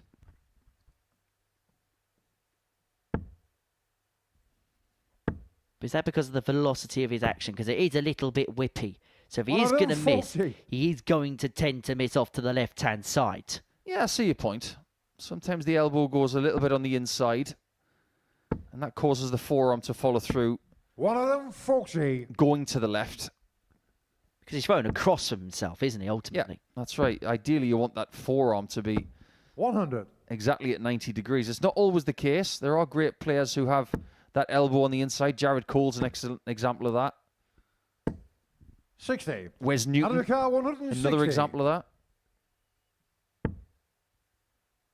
Kirk is going to get a chance of a 3-1 lead, as he has the younger cousin of the 75. 160. Aiden car 120. We heard a bit of vernacular for 120 last night, didn't we? Well, Going there's on the 3 bits fourth of leg, lipstick. Aiden Kirk. Lipstick, powder, and Fifth leg Alan paint. to reverse. Game on. That was not the saying from last night, by the way. The way that a 120 was described last night should be 81. banned. This obsession these days with taking a word and it needing some 100. sort of abbreviation or different type of vernacular annoys me to my core. 85. It's like people who call Sauvignon Blanc Savvy B. People like that should be cast out into the ocean. Yeah, they call Shanghai 140. Shangas, which is awful. There's Shangers, Shangers and Mash, 97. and the worst one I've heard is somebody saying Shanghai at home and Shanghai away, depending on whether a player is throwing first or throwing second. 91. It's Shanghai or 120, or if you're being really fruity, the ladder shot. 100. Aiden car 170. Everybody knows what this is. See, Waddell used to call it the Holy 98. Grail, the 170. Aiden car 138.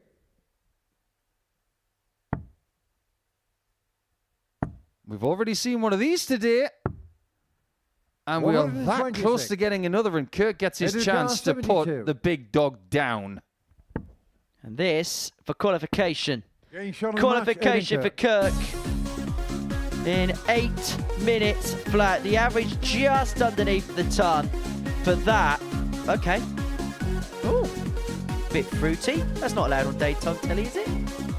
Anyway, Aiden Kirk has qualified through, and it's fair to say he's getting on very well with those in the practice room. Moving on, following a hot flush, Bradley Vandervelden against Richard McKee.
So this is what we've seen so far this afternoon in Group C. Before the break, we saw Aiden Kirk seal his qualification through the finals night. That was courtesy of a 4-1 victory over Adam Smith-Neale. Richard McKee is virtually there. Just needs to dot the I's and cross the T's. He'll do that with a win against Vandervelden in the next game. So Kirk through, McKee virtually through. The other four just scrapping for a bit more prize money down the bottom part of the table. As I say, Richard McKee with a victory here over Vandervelden will seal his place into tomorrow night's final. And he's got some big finishing to thank for it, which included one towards the tail end of this meeting yesterday when they met in the middle portion of the session. It wasn't a great game. It was rather scrappy. Both players missed a lot of darts at a double. In Richard McKee's case, he missed 17 at the outer ring. However, first leg, pinged a 112 and a last leg decider game on to win a bitty contest in 7. As for Vandervelden, just get the sense that maybe the stuffing's just been 139. knocked out of him a little bit. He did win 4-2, but the lights be going out on him come the end of play this afternoon. I'm not sure this situation could have gone better for 60. Richard. Considering how his confidence was at the end of international pairs. He had some decent moments in that week. 40. But he left feeling like his game was in a questionable place. That's changed over the last couple of days, let me tell you. Because he's starting to do the stuff that he was when he won last year. This is a rather good start, isn't it? Yes. Little bit productive. A little bit antiphasized from the beginning of yesterday's encounter between the pair. And this is the last thing Richard McKee wants to see right now. 32. He just wants a nice straightforward passage through to tomorrow night, and Vandervelden's decided to turn up. I don't think a straightforward passage exists. 100. Unless you have the Bradley Car, capabilities of 110. completely and utterly bulldozing your way through. I.e. the Aiden Kirk passage. Pretty much. 44. Richard Carr, 104.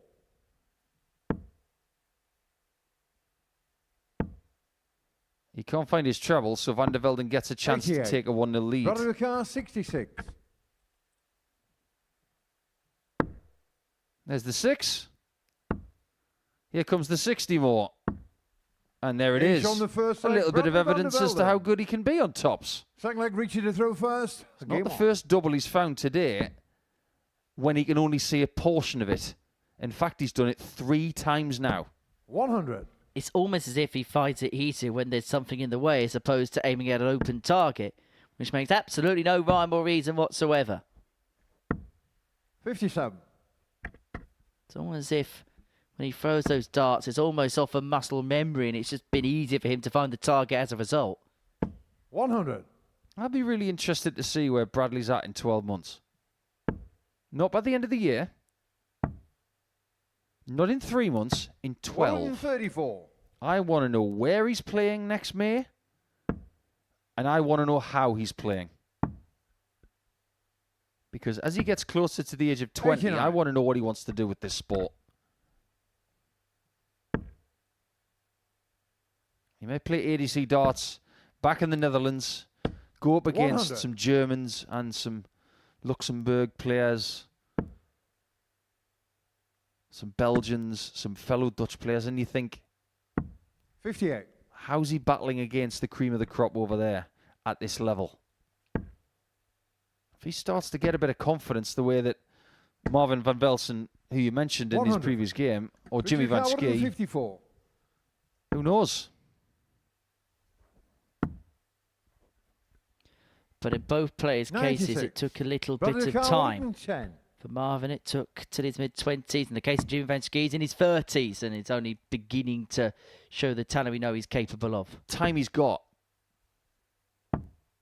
So patience is something he's 78. going to need. Richard Carr, 58. So 58 to level up, double top. That's been the miss. 48. It's Bradley been Carr, low at the 52. top of the board. It's been inside down the bottom. Getting shot in the That second is a leg. Bradley 2-0 lead Vandervelden. for Bradley Vandervelden. Third leg, Really Bradley to beginning throw to first. pick up the Game on. pace and pick up the ante here. Richard's remaining games are against Bradley. He's got a bit of a gap between now and his next match, which is against Aiden Kirk. 57. And then, last game against Gio Mate. 115. Can you smell any trouble? Well, if you're Asa Cansdale, you've got to prick your ears up here because Bradley Vandervelden's doing you a big favour. 56. And of course, this keeps Bradley in and amongst the qualification quagmire as well. The only way 100. that someone topples McKee from this position is if he loses his next 3 matches and either 100. Bradley or Asa win their 3 and erode the leg difference. That's it. It's really simple. At this stage of Friday afternoons, 91. it's usually quite complicated. But this is as simple as it gets. The Northern Irishman needs to lose all of his games. Bradley or Asa need to win all 81. of their games.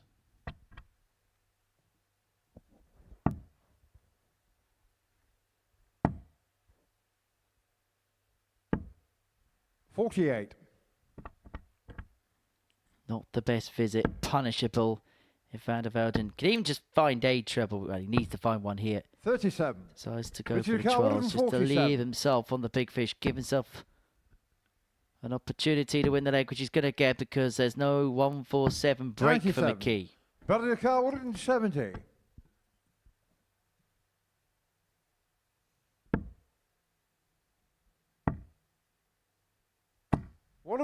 He's done very well there. The Richard Carr, pressure is 50. mounting on McKee.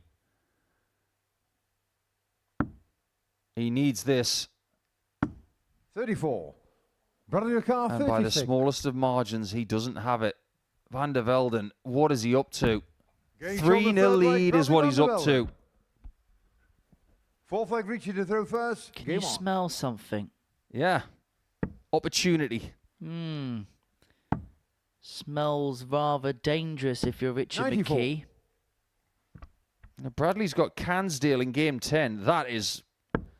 Let's say, for example, Cansdale beats Adam Smith-Neale 56. next. Then Bradley and Asa go head-to-head. Whoever wins that game stays in the fight. And someone is gone. 140. Then McKee's got Kirk. Bradley has Adam Smith-Neale last. Cansdale's got Kirk. I see an 93. opportunity for Bradley Vandervelden to get through this group. But everything has to go right. This is like trying to solve Cluedo 91. with literally one clue.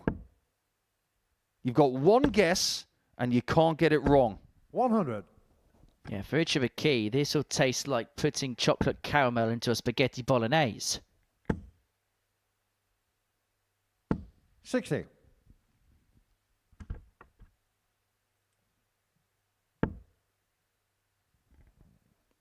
But yeah, it's got 116 here. Now, if he does turn it around, it doesn't matter. It's 88. all irrelevant. It goes through. Richard Car, 116.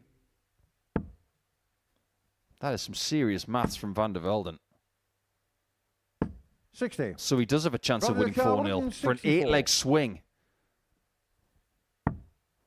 Another.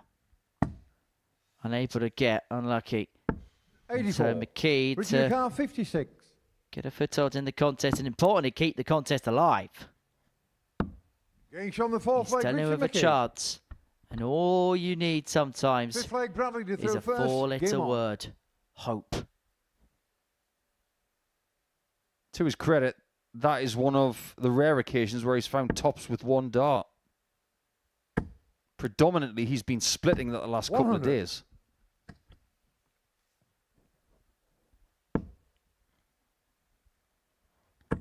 Last game he's 4 from 7 on the doubles. It was a really good performance 100. against Asa Cansdale. But match 1, he did miss 15 at the outer ring despite beating Adam Smith-Neale by a 4-legs-to-2 93. scoreline. He has at times had to rely on second opportunities at the board. 58. But to be fair, he's been given them.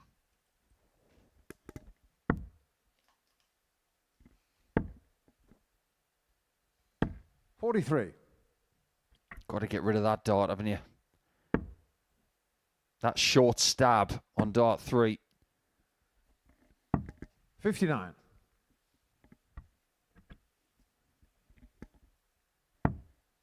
This looks good. Should be aced.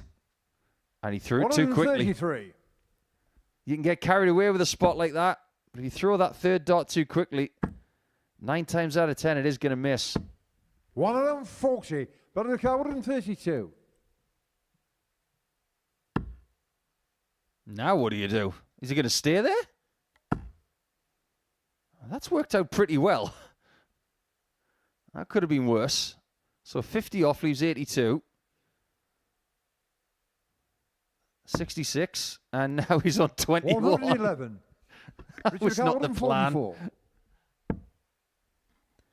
Well, the 144 doesn't go, and so Vandervelden is looking for the 10 plus 9 Bradley to Car, seal a 4-1 21. victory.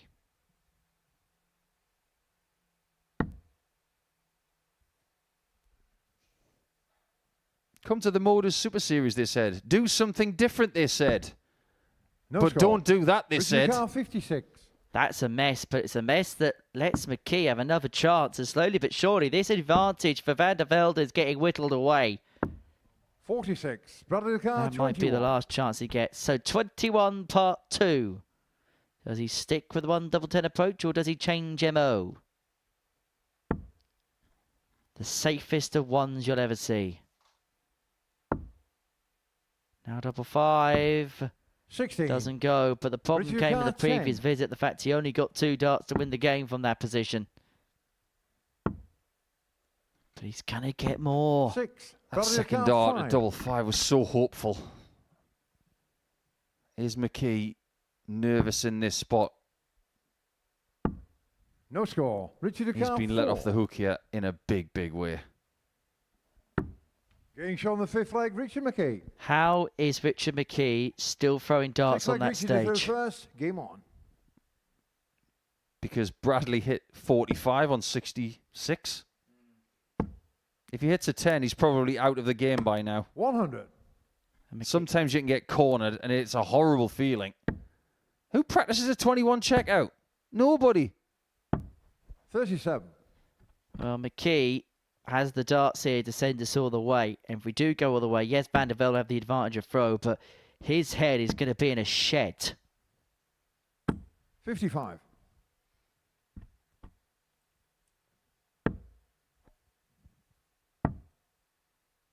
It might not be the longest of 134. formats, but best of 7 gives you enough time to get scrambled, even when you're 3-0 up. 60. You're never safe. But sometimes you're never out of it at the same time. 140. Again, dart 3 too quick. Pay attention, everybody. 2 perfect rhythmic darts.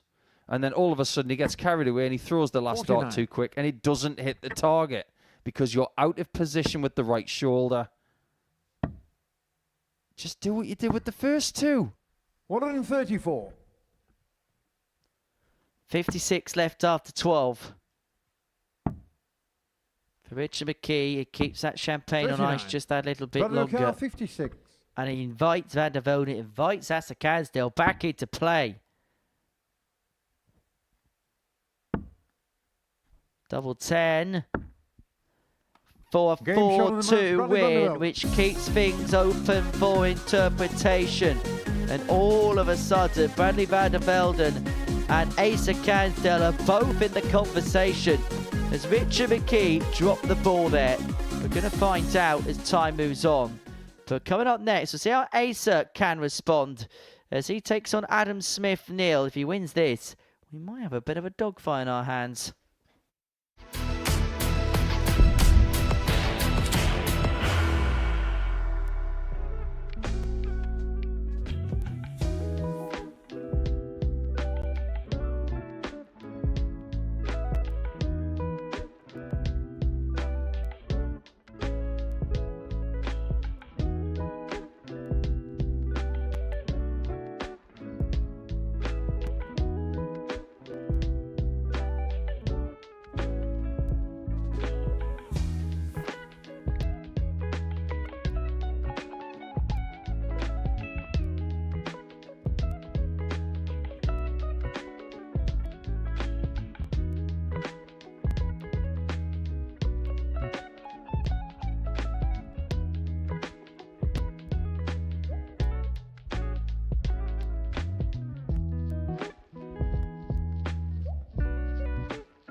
Welcome back to Portsmouth on the English South Coast as we get to the middle point of our day, and there may be an opening for Asa Cansdale after all, because previous results have stated that Aiden Kirk has made his way through to Saturday night, as we so thought, because he's won 7 out of 7.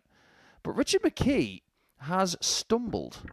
He's lost out in the previous game, which means that if Asa Cansdale can beat Adam Smith-Neale for the second consecutive day, he can stay in the race. And then his game a little bit later on, in fact, not that long from now, against Bradley Vandervelden, will be an eliminator to see who's still in the race and who's not. So it's not all said and done yet, is it, Henry? 100. No, we thought that would probably be that. It would probably be game over. We'll be talking over a load of dead rubbers heading into the 96. final portion of this Group C session. But there is still one issue to resolve. We know that Aiden Kirk has qualified through to 100. tomorrow night's final. That not too much of a surprise. The big question for him will be, can he do it with a clean sheet? 27. 8 wins out of 8 he's hoping for in the next, and then he's looking to convert that into 9 from 9 and then 10 from 10 as we head towards a close 45. in this Group C session. You can't help but think that missed doubles from yesterday really have cost Cansdale 96. an easier route to Saturday night. He's still got one, but there's light at the end of the tunnel, and that's about it. But if he'd found a few 60. extra doubles, especially in 7th legs yesterday, my word, he would be knocking on the door of Richard McKee right now. Well, 100. let's put it this way, Nick. Let's put all the cards on the table. It goes back to his game against Richard yesterday, where McKee took out that ton plus checkout, 60. was unable to put him away, was Asa.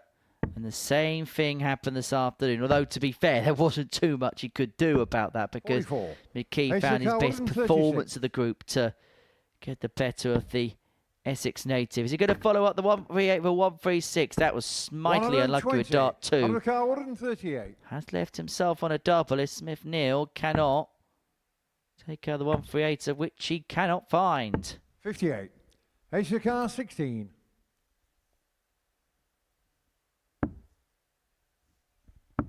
He had problems down there yesterday, 12.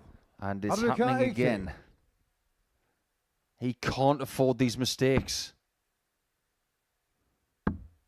Game shot on the first leg, Adam Smith-Neale. I think someone's been let off the leash. Second leg, Adam to throw first. Game on.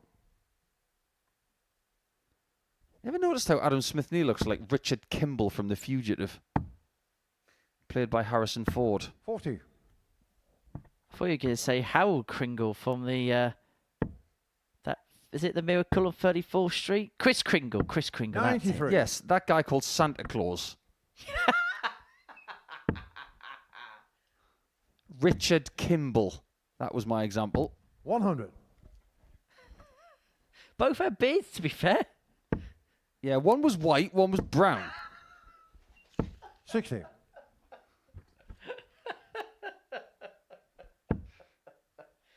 Oh, I've been here for a while, and I... That's like getting Simon Whitlock 136. mixed up with Martin Adams.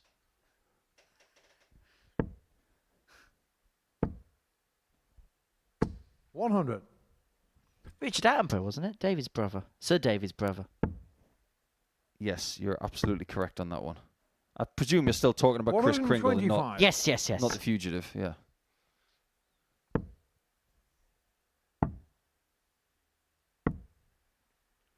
$93. Adam McKee 100. And what are you going to do with 100, Adam?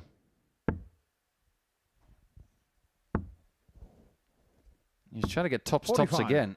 Asa 155. And he has found himself missing a single. 48. Adam McKee 55. Well, don't go the same way that somebody else did earlier today on 55. Just stick to the script, which Game was shot on that. the second leg, Adam Smith-Neale. Well, I'm going to use a line by Third the leg great Ace to Sid the Waddell first. to describe Adam Smith-Neale's angle of entry over the last day and a bit. He is finding 57. more angles than a hypotenuse ever dreamed of. He genuinely said that once about Dennis Priestley. 140. Now, that's a great visit because everything was going in at the same angle, but there have been visits for the big dog over the last couple of days where one's going upright, one's going flat, and the other one's going sideways. Love to know what Sidwell would make of the darting landscape now. 50. Well, let me just get my cards out and let's ask him, shall we? I'm only kidding. 96. If there is an afterlife, they're having one great darty party in the sky. John Gwynn, Sid Waddell, Dave 45. Lanning, Freddie Williams on the mic for the ref, and some great players as well. And our lovely 45. friend Nigel Pearson will be right there in the middle of it.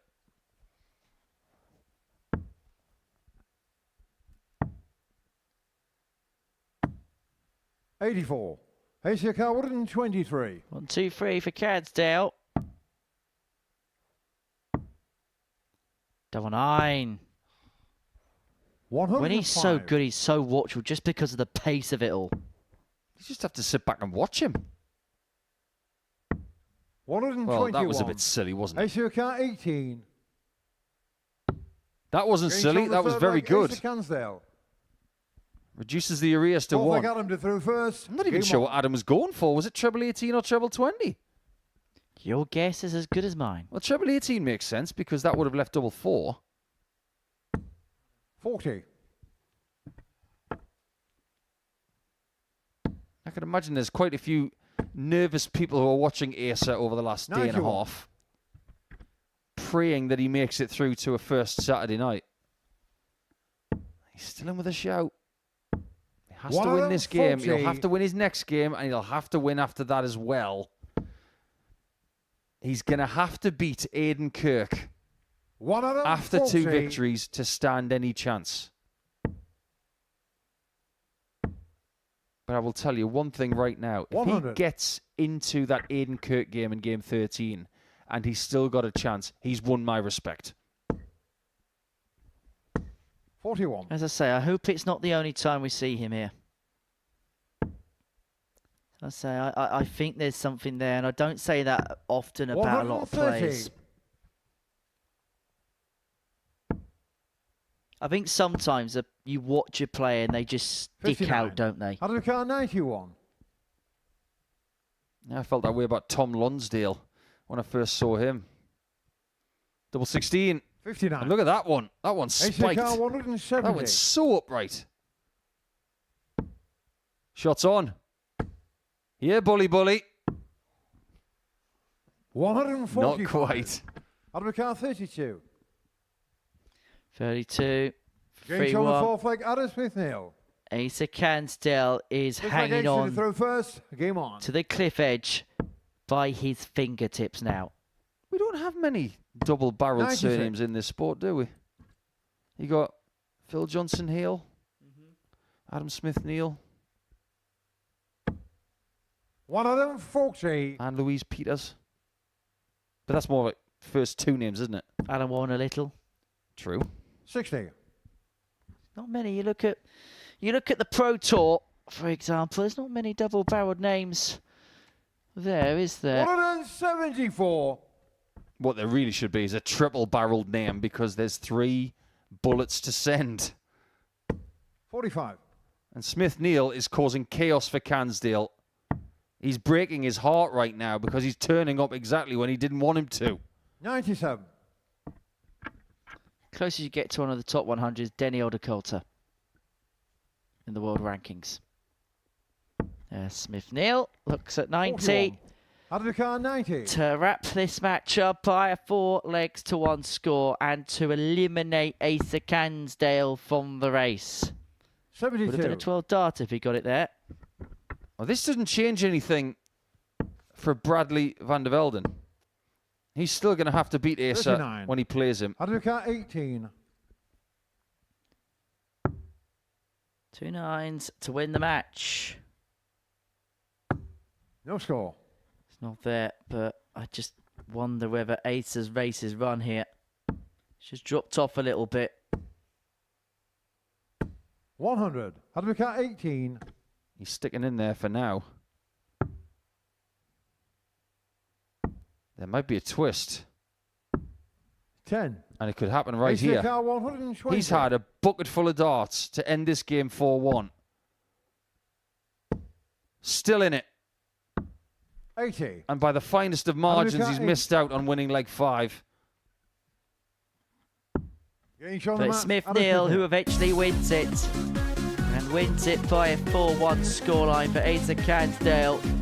It's been a good campaign, but he knows Vandervelden and Richard McKee have just been that class apart. A 4-1 win for Adam Smith-Neale. Coming up next, Aiden Kirk looking to continue his perfect streak. He takes on the South African Gio Mate.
Welcome back to the Modus Super Series. And before the break, Adam Smith-Neale got the better of Asa Cansdale by 4-1. Game 9 is a meeting between Aiden Kirk and Gio Mate.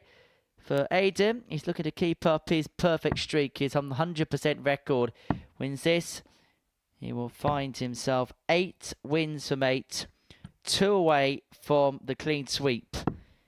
He was the bookies' favourite odds on before dart was thrown in this group. He was 4-7 to go on and win it. In fact, in terms of the odds to win the week, he was the favourite come Monday. He did drift out a little bit. No surprise usually because the Group A winner tends to come in. First leg Aiden to throw in terms of their odds. Coates yesterday morning went off 12-5 favourite. Kirk 4-1 second favourite before a dart was thrown yesterday to lift his first weekly title. 40. And the case for him to do that hasn't been dampened at all as a result of his exploits in Group C. If anything, he's done his chances a bit of 58. a boost.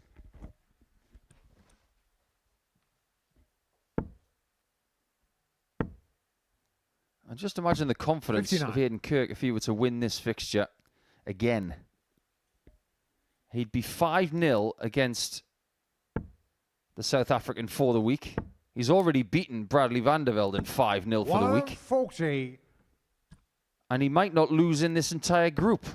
And all that leading into Saturday night. 59. Goes one of two ways, that, you know. One, I'm going to win no matter what happens. That can be perceived as arrogance. Aiden's a bit too long in the tooth for that kind of thing. 76. He will believe that he's winning different ways. And his fixture against Gio Mate yesterday, 100. it wasn't a vintage performance by any stretch of the imagination. It was actually quite a poor game. But he still won it. Sometimes you got to win the ugly ones. 83. There's certain players that take pride in the fact that they do win those scrappy games. And look, at the end of the day, 60. you pick up the prize money. Doesn't Giovanni matter how. 144. To some people, it matters. Obviously, Aiden Kirk yesterday was not happy with how he performed. But he's had that freedom aspect to the way he's played today. I mean, he was so good in his first game. A 92 average is a good performance, but missing 76. 14 darts at a double along the way, my word. The possibilities, they're right there. 133. It would have been quite funny if he'd Giovanni left O'Connor, 3. 68. Yeah, I think that's rather wishful thinking, wasn't it? Anyway, Mate looking at 68. Double 4 for the breaker throw. Now down for 2s. 66. Well, he's left himself in the Aiden madhouse, O'Connor, man, he can get a 50. look at all. Double 16. Getting shot the first leg, Aiden And Kirk. Aiden Kirk takes a 1-0 lead. Second leg, Giovanni to throw first. Another Game on. routine up to press.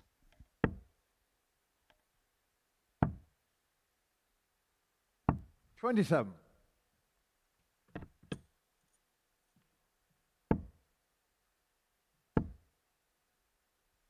$100. I think one of the more obvious things you could do if you ever walked into a team environment involving Aiden Kirk is ask who's the captain. And the ironic thing would be he's probably not the captain. 41. So in that case, he will be the dartist formerly known as the captain. Sort of. 45. His motivation from here on out is very clear. Win every game. Because if you know you're through, there's this likelihood of adrenaline drops, 42. job done. I've just got to get through these last few games. There is something rather cool about winning 59. 10 from 10 in Group C.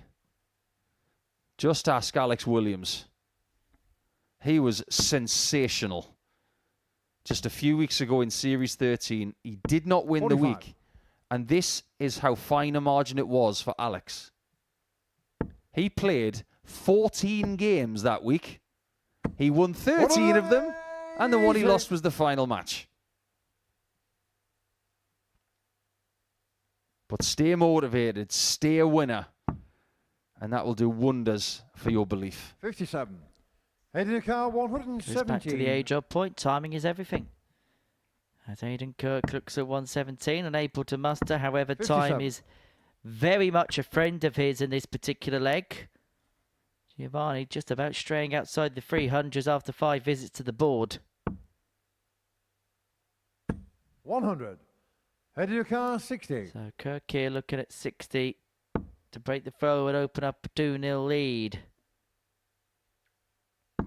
Getting shot the second leg, Aiden Kirk. Clinical. And these Third are one of leg, those the games I can first, imagine game as a on. player is rather difficult to play when you're up against somebody who's nowhere near their best. And you've got to try and keep yourself stimulated. 60.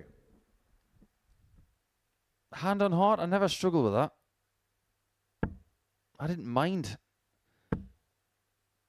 putting people down when I had my own motives. This is a single sport. You've got to be selfish. There's nothing wrong with selfishness in darts if it's singles. It's different if it's 32. teams, mixed pairs or triples. You've got to look after other people and their well-being and what you leave them and how you score. But in singles, it's the most selfish form of our sport. 100. If you see that Mate is struggling, that's his problem. The moment you start being sympathetic is the moment you lose. 95.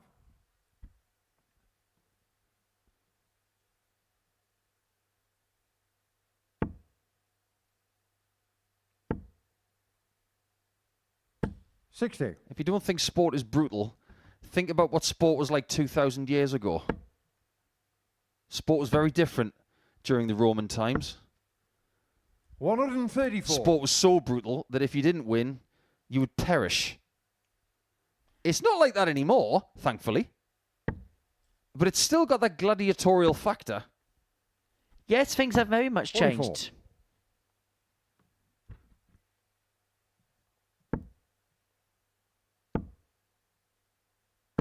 I think human beings have really mastered the art of throwing stuff over the last 130 years. Since the modern Olympics was founded by the Greeks. 100. They brought in the javelin. 80. We just miniaturized it. Or should we say the French did.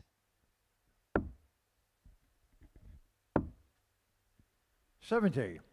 Two darts, a double 10, 37. go a miss. Mate to get some kind of foothold in this game. I'm going to find the 137, and so Kirk will return, looking at 2 fives 83. to open up a 3-0 lead in this 10. game. 2 millimeters above.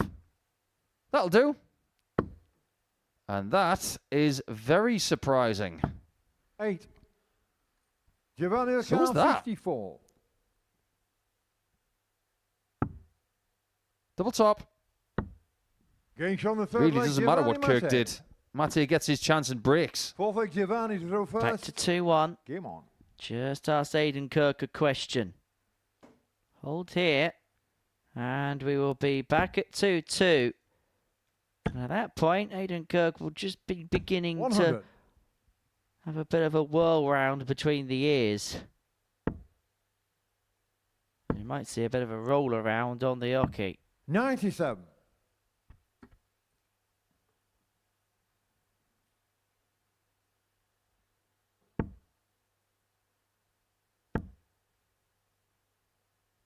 $60.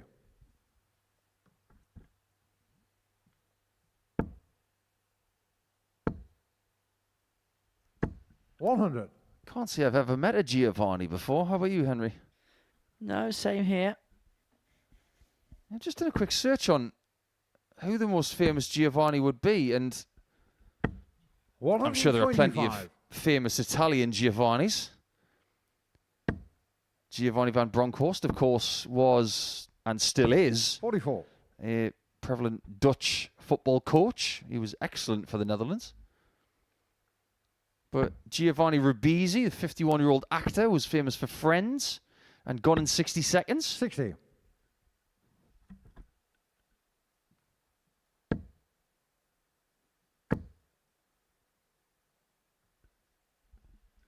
There is a guy on social media who was famous for making sandwiches. He's called Giovanni Paolo Di Fuccia. It's the most Italian name you've ever heard. Oh, this would be a Vandervelden shot. 120. Educa 120. Could have been 2-2, and if Kirk's got anything to do with it, he'd like it to be 3-1. But it's not up to him anymore. 100.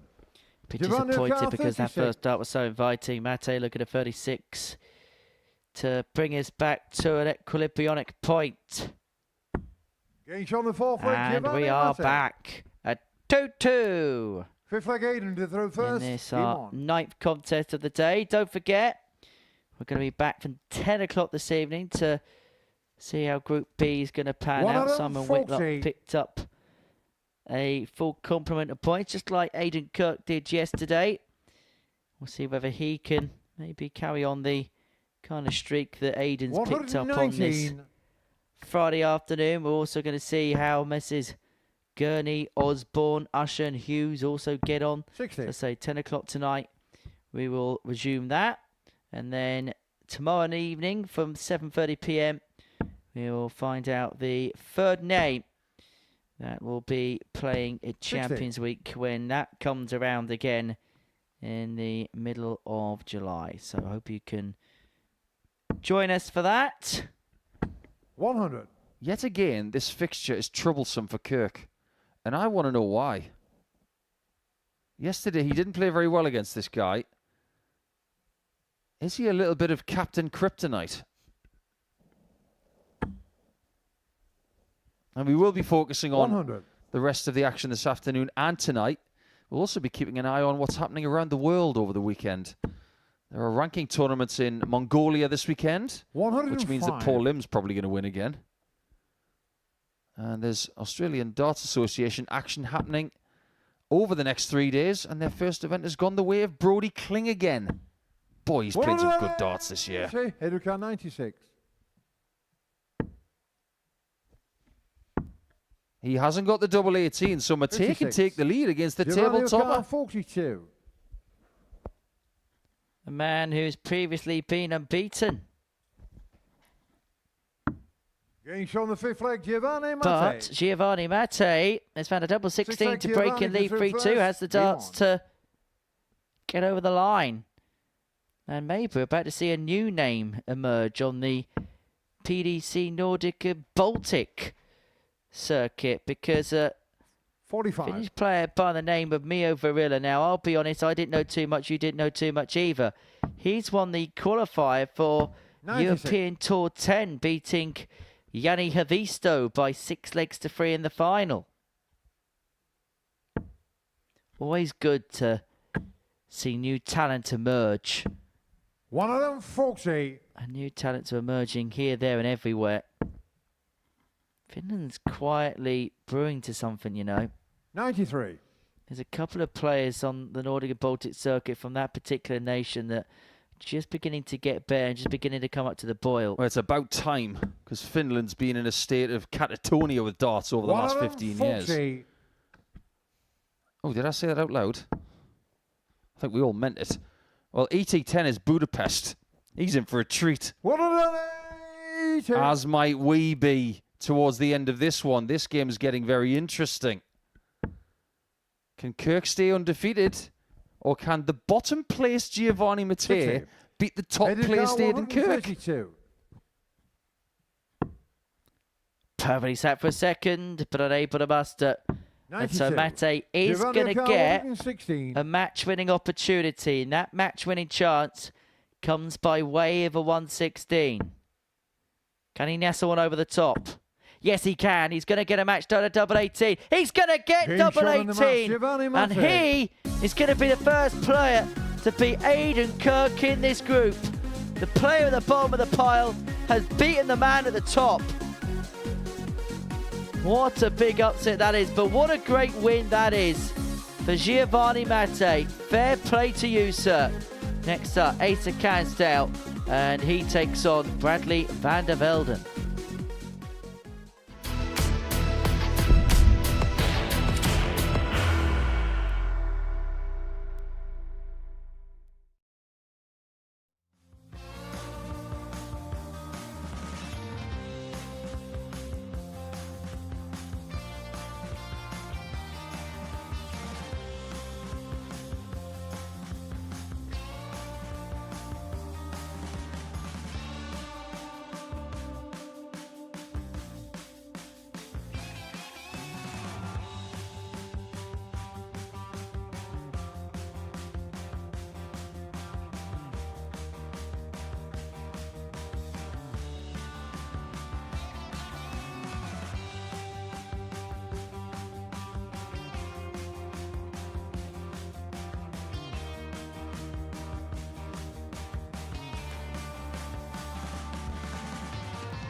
Welcome back to the Modus Super Series. And before the break, Gio Mate spun a surprise, beating Aiden Kirk by 4 legs to 2. Before that, Adam Smith-Neale beat Asa Cansdale by 4 legs to 1, ending his hopes of qualifying through. Buddy Vandervelden has a chance. That's because he beat McKee by a 4-2 score. And so this is how the land lies in Group C as we head into the final couple of matches. So Vandervelden has to be word perfect from this point onwards, and he's got to hope that Richard McKee picks up no more points. If not, then there will be a Northern Irishman into the finals for a 2nd consecutive week, and McKee will be hoping to join his pair's teammate Neil Duff into Champions Week come the end of July. So we're going to see Bradley Vandervelden try and keep his hopes of qualifying through to tomorrow night's finals alive as he takes on Asa Cansdale in game 10 of the session here on the South Coast. And for Asa, it's about trying to keep his head up despite the fact he hasn't qualified through to tomorrow's final. That would have been a bitter blow, losing out in that previous game to Adam Smith-Neale. Game on. But the damage, the truth be told, was done when he lost to Richard McKee by 4 legs to 2 in a game where he averaged 93 and change. Oh my, that's not what Bradley wanted to see. What we are about to see is what Cansdale can do with no pressure. We build this game as an eliminator, but only if Cansdale did 95. beat Adam Smith-Neale in game 8. He couldn't do so. He showed visible disappointment because I think he understood that that was win 54. and still in with a chance. But now that he hasn't got that chance, 100. He might take his frustration out on the person who's still got that chance. The perpetual spoiler wall. 97. Asa Cansdale, 126. 126 to get things up and running. Plenty of time. Doesn't have to chase the ball. Doesn't have to chase the ball. But he's going to go for the ball, and he's going to get the ball.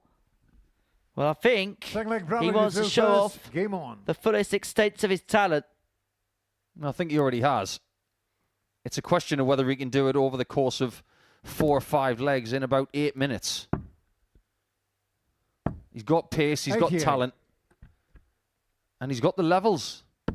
It's all about knitting something together, isn't it? 96. And that'll sting Vandervelden. Not just the fact that he took it out, but the fact he went for the bullseye and got it when he didn't actually have to go for the shot.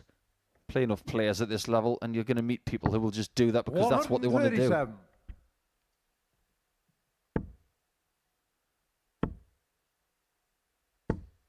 60. What we can't underestimate as well is that when you come here to the Modus Super Series, there are people who 90. have genuinely never played a game of darts. When a world-level referee's been on the stage or the 93. occupy with them, they might have played an exhibition. They might have played some stuff locally where a world-class referee does reside. 56. However, speaking from experience, the first time I ever played a game of darts with a world-class referee, 58. that made me nervous. 130. I could not believe that Bruce Spendley was refereeing a game of mine. So there are various things that you have to get used 90. to here at the Modus Super Series and elsewhere. What was once a dream has got to become a bit 58. normal. 40.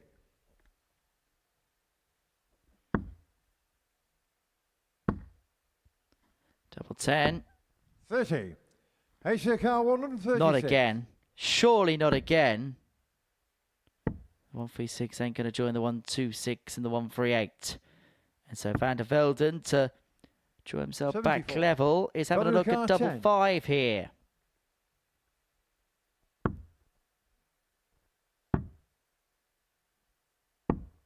No score. That's a Asa bit Cansdale, too erratic. 62. And he might just pay the penalty. Double 16. Getting shot on the second He leg. has Asa paid a Cansdale. very harsh toll Third leg, for Asa missing to throw darts at first. double in Game leg on. 2, and Cansdale is not in the mood to mess around. Yeah, paying the price. 50. And for Richard McKee, this is sweet, sweet music to his ears because it means he'd go into his game against Aiden Kirk if this result stood, knowing that he wouldn't have to stress about getting a result. His job would have been done. He would find himself through to tomorrow night's final alongside the man he'd play next. 121.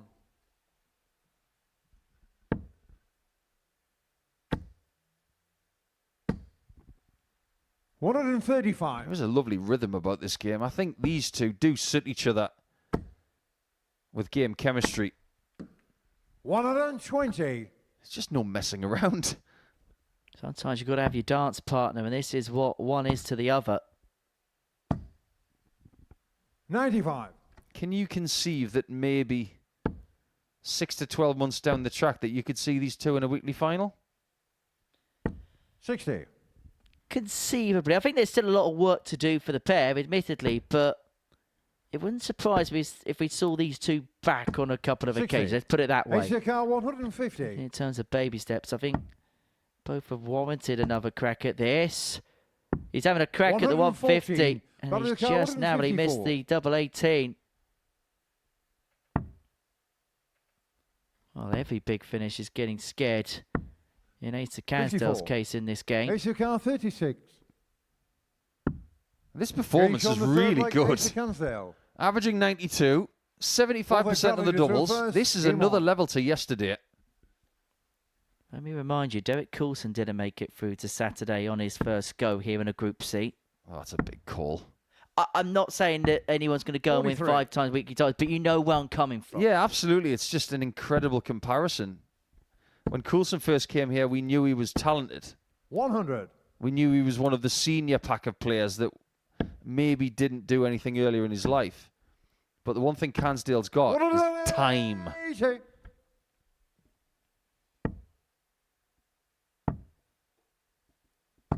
81. He's done a lot right the last couple of days. But the pressure is firmly on Vandervelden here to pull off the almost impossible. 58.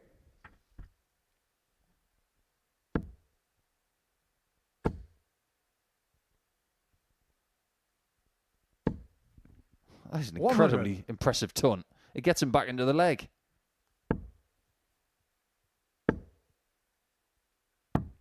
131. A really quick change of mind. I'm not even sure why he went to the 17s. It's worked out pretty well. 81. Belgica, 89. 20 for the bull. Bull it is.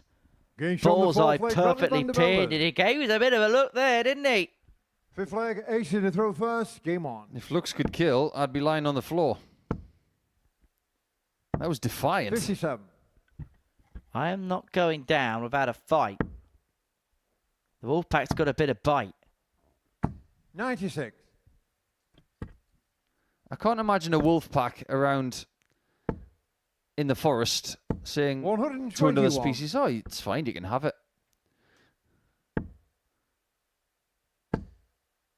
Sometimes you've got to act like your nickname. Aiden has been the captain. And in that fourth leg, Vandervelden showed 64. A bit of wolf spirit.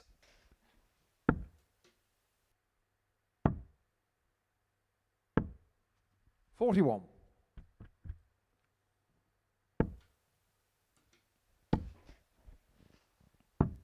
$83. It could have been match point to Cansdale. Slipped into the 3 instead of the 19.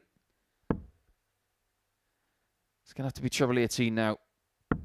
58. So it is going to be match point Cansdale at some point in the next 60 seconds. 60.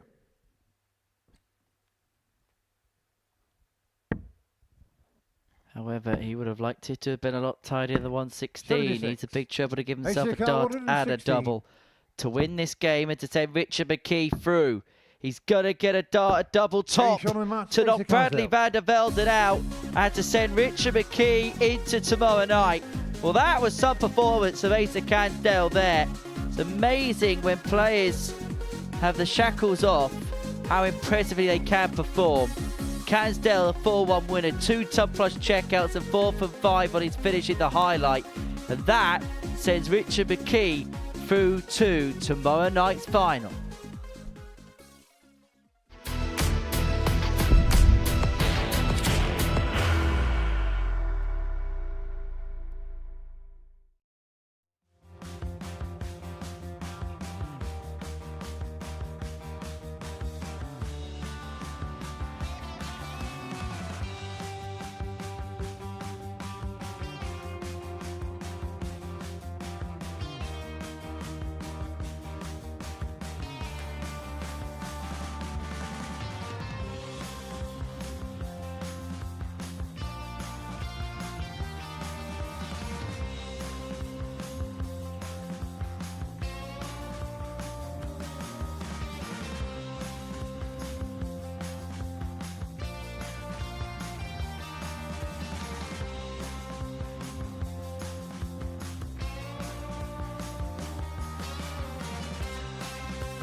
That man in your picture, Richard McKee, has qualified through to tomorrow night's final, and he will take on Aiden Kirk in our next game. This very much a victory lap for both players, knowing that they are safely into the final. Confirmation of it, that's the table. Kirk on 14, McKee on 12, Cansdale and Vandervelden out of the mix. Let's move on with our action and get into game 11 as McKee and Kirk go head to head, and who knows how important this head to head could be when we get to tomorrow night's final. And they will be in separate groups, and if Aiden Kirk wins this game, we'd actually confirm the fact that he would be top of the group, which would mean he would avoid Henry Coates on the group stage. He would be in a group with the player top and third in Group B on Saturday night. Whilst if that was to be the case, Richard McKee would take on Henry Coates against the throw in the opening match of Saturday night's final. Well, Captain Kirk carries on. Why do I get the feeling that he's going to take all of his frustration out on McKee after losing to Gio Mate? 85. He lost his perfect record against Giovanni this week after maintaining his perfect record against Bradley. 81. And he lost his undefeated streak in this group.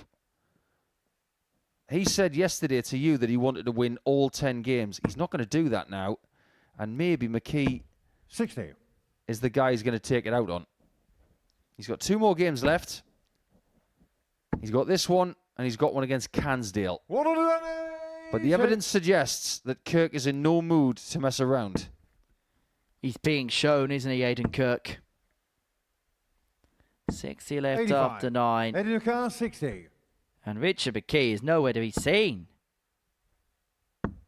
Getting shot in the first leg, Aiden 11 Kirk. data for Aiden Kirk, break your throat. Second leg, Aiden to throw first. Yeah, Game on. Richard might get it here. It's a mindset, you know. When you come into a game 40. against a certain person off the back of what's just happened, you can say to yourself mentally, this person is going to get it. They're going to get absolutely smoked right now. Certain players have got the skill to be able to do that, to just turn up the heat. 100. The classic example of that, funnily enough, is Phil Taylor and Kevin Painter. Because Phil 60. and Kevin, well, they kind of got along, but there were times where they didn't. And Phil used to take 45. out every single inch of his frustration against Kevin. That's why he averaged 118 against him at the UK Open. 125. It's easy to perform against your best against somebody you don't like. Sometimes it's hard to do that against people you don't like. 57. But if you've got a measure on your emotions, my word, you can make it work. 100. You know, they say that there's nothing worse than an angry boxer because emotion takes over skill, determination. It's all about passion. You can't fight like that. That's 59. why Alexander Usyk's so good, 116. because he doesn't get emotionally invested. He's all about technique, tactics, and doing the right things at the right times. 60. But if you really want to beat someone, beat them with your brain. One of them, 40. And beat their brains out. 56. To level peg. Game shot on the Double 10 second is leg, found, Richie and we're McKee. back on level terms. It's 1-1. Third leg, Richie to throw Although I first. suppose the Game on. antidote to that fear would be Gary Anderson. Now you get him rolled up. Watch out, because you know what's going to come next. Yeah, Gary's one of those players 60. who can't play angry. He's actually better that way, but he can measure it well. 100. Gary Anderson with a red rag is a bit like a bull. He will just charge. 100. Some people can't play angry. It's physically impossible for them. 134. I don't think I've ever seen Johnny Clayton angry. He plays with 27. confidence. There's a difference. John Henderson is exactly the same. When have you ever seen Hendo upset? That just doesn't happen. It's not in his DNA. 60. Once, when Celtic lost to Rangers. Oh, yeah, they've got a big game tomorrow, haven't they? Home to Hearts in a 100. Scottish Premiership decider. We are not going to go down that road here on Pluto TV. That is for another time. No, that's 60. for another time and place. Although I'm kind of glad I'm working off tube on that as opposed to at the crowd. 84. Headed to car 147. 147. He's not there. 44. After the Levendale Richard start, Carr, McKee 130. has somewhat taken over here. But he might not be taking over in the leg counter, after all. 40. Headed to car 103. 103 for Kirky. would be rather quirky. But he's not from Albuquerque. 71. Richie Ducar, 90. Although he does look like the guy from Breaking Bad, which was based in New Mexico. 85. That dart was not supposed to be 52. based there. Base camp is at 16s. Getting shot on the third leg, Aiden Kirk. And that has been found Fourth leg, very Aiden to simply throw by first. Aiden Game Kirk. on. He has got a little bit of the Walter Whites about him, hasn't he? I've compared his look 44. a little bit to Andrew Gilding yesterday because of his lack of follicles. And now Walter White from Breaking Bad. 60. He's made everybody else feel bad in this group, somewhat inferior. Richard McKee also has a look-alike, 29. but it's not as good and as famous as Aiden Kirk's.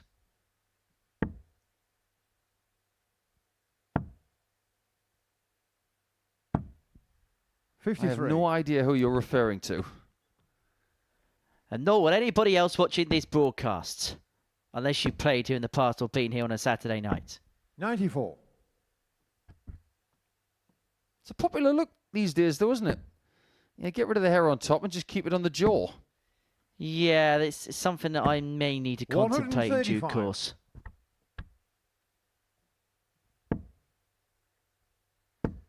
Honestly, this is thinning out 140. so badly.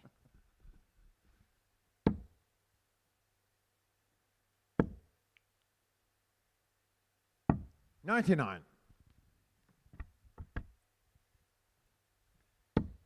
Just get yourself a nice hat collection, Henry. Do like a flat cap in winter, as 60. you well know. Richard Carr, 154. I don't know if Aiden did the right thing with his last dart there. If he'd found a 25, he could have been on 95. 129 here, which Aiden is Carr, easier than 134. 134. Enough said. He's going to hit it. Oh, 94. so close. Richard Carr, 69. He expected to hit that after dart 2. Well, they have a chuckle about something, the pair, but McKee looking at double top. Now double 10. Getting shot on Found. the fourth leg, Richard We McKee. are back on terms, and credit to Richie McKee for leveling this Fifth game leg, back Richard up to at throw first. 2-2. Game on.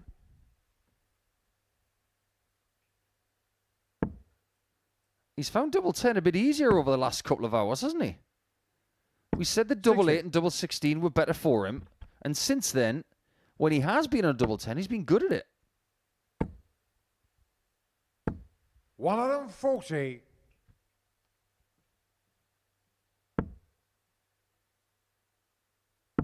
So Aiden Kirk wins this game, he wins the group.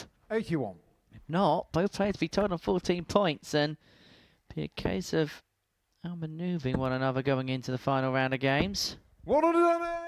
I don't think anybody thought that Aiden was not going to win this group today. Apart from possibly Richard.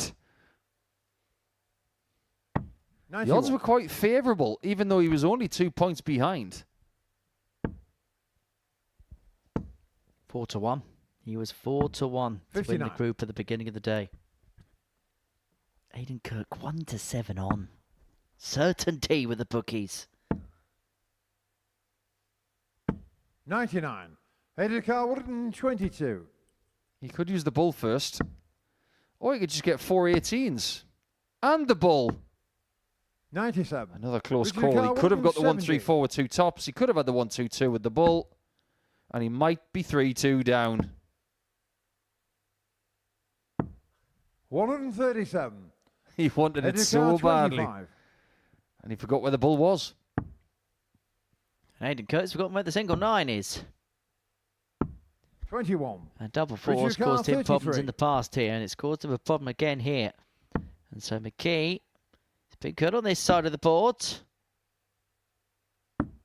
1. But he's unable to muster up a Carr, double 4. 16 when he needed to. And so Kirk comes back. And Getting double shot on the 2 fifth leg, is Aiden notched. And he breaks the throw, and Fifth leg, now Aiden to throw, sorry, he sixth leg, has Aiden to throw first. Game on. the darts in his hand to win the group, to get over the line, to move on to 16 43. points Full clear McKee with the pair with just 2 more points to play for. Something's just occurred to me. Kirk is actually quite a popular name in this sport, isn't it? 100. As a first name, as a surname, you have a world finalist that has been called Kirk. 180. One of the top referees is called Kirk. And one of the best players at this level is called Kirk. 83.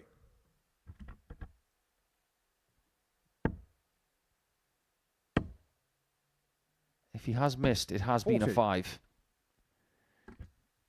And when Saturday night comes, you get the feeling that it could be like the last time he was involved on a Saturday 45. night when he lost to Andy Davidson, that if he creeps into that 5 a bit too much, he's going to give somebody a chance 44. to take him out.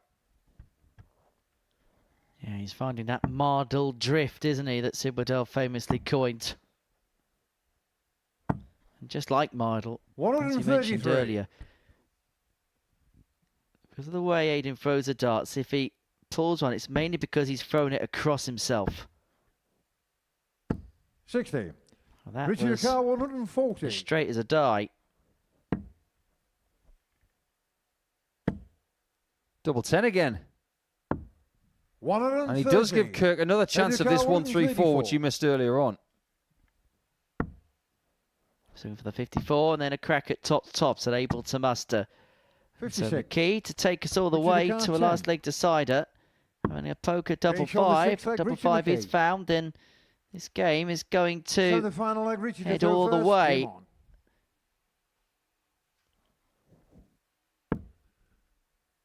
Kirk has Cansdale in his last game. McKee's got Mate. 89. And we look at him slightly differently now because he's beaten Aiden Kirk as well. So the winner of this group is by no means assured. 93. Oh, he might have a little bit more to unpick as we head to the final 4 games of this session. 96. I think one of the brightest sparks of this entire week is the recovery skills of McKee. To see him 58. do what he's done and what he's doing compared to how he's played before this in 2026 85. feels like he's getting close to being back, which is really nice to see. His confidence has gone up immeasurably in the last couple of days. 140. Well, he said that he's going to change his MO. He's going to go back to that underdogs tag, which served him so well when he had initial success here. That's not up to him. 140. We put him up against the Davidson. He's a weekly winner, for crying out loud. He can't be an underdog by choice. Suppose that's where the brain can be a rather 140. strong mechanism. Richie Car 91. Anyway, this to keep the race to win the group alive. Double top. And now down for double 10. 81. Move Aiden on Car the 70. inside. Now the pendulum swings. Win the group on the bull if you want. 45. He Richie cannot Car do 10. it. 2 5s for 4-3 win. Oh, triple 1, double 1. No score. Aiden The Car man 25. house doesn't come to any aid for Richie McKee, and so Aiden Kirk having a look now at 25 to get this game wrapped up. 2 darts in his hand at double 8. 17. Outside, Richie inside. Car 10. That could well be curtains for Kirk. It might not be. And as Six. Kirk turned Aiden around, he Car could not 8. believe that he's got another shot. He doesn't show need the any more match, Aiden shots. Kirk. And Aiden Kirk eventually gets a second win over Richard McKee in this group. And by virtue of that double 4, he's won most of his games and he's done enough to win the group. There were plenty of darts missed at double. There will be more. And there'll be more games after the break because Adam Smith-Neale will be back against the South African ace.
Welcome back to the Modus Super Series, where before the break, Aiden Kirk got the better of Richard McKee by 4 legs to 3 to secure the top spot as far as that group is concerned. So game number 12, and it is a meeting between Adam Smith-Neale and Gio Mate.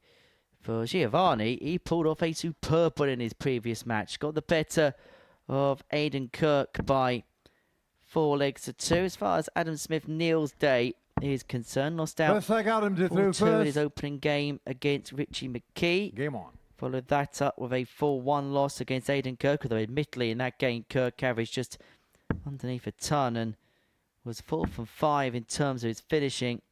And 59. then ended the hopes of Asa Cansdale of making it through to Saturday night, courtesy of a 4-1 victory in that particular night. So both players in their previous game 60. upset a player from doing something. For Smith-Neale, it was stopping Cansdale from making it through, and for Mate, it was to stop Aiden Kirk from making it a full complement of 20 points and 20 points. 137. Sometimes your motivation can be as little as, this guy beat me yesterday. I've got to get one back on him. And then 41. maybe we'll meet in the future to see who wins the decider.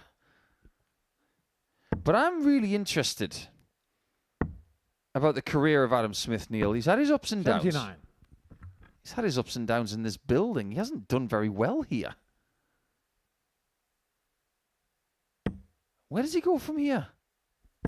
It seems like he's stuck. 140. There's a level of player who comes here, who constantly succeeds. Steve West, Derek Coulson, Neil Duff, 80. Chaz Barstow.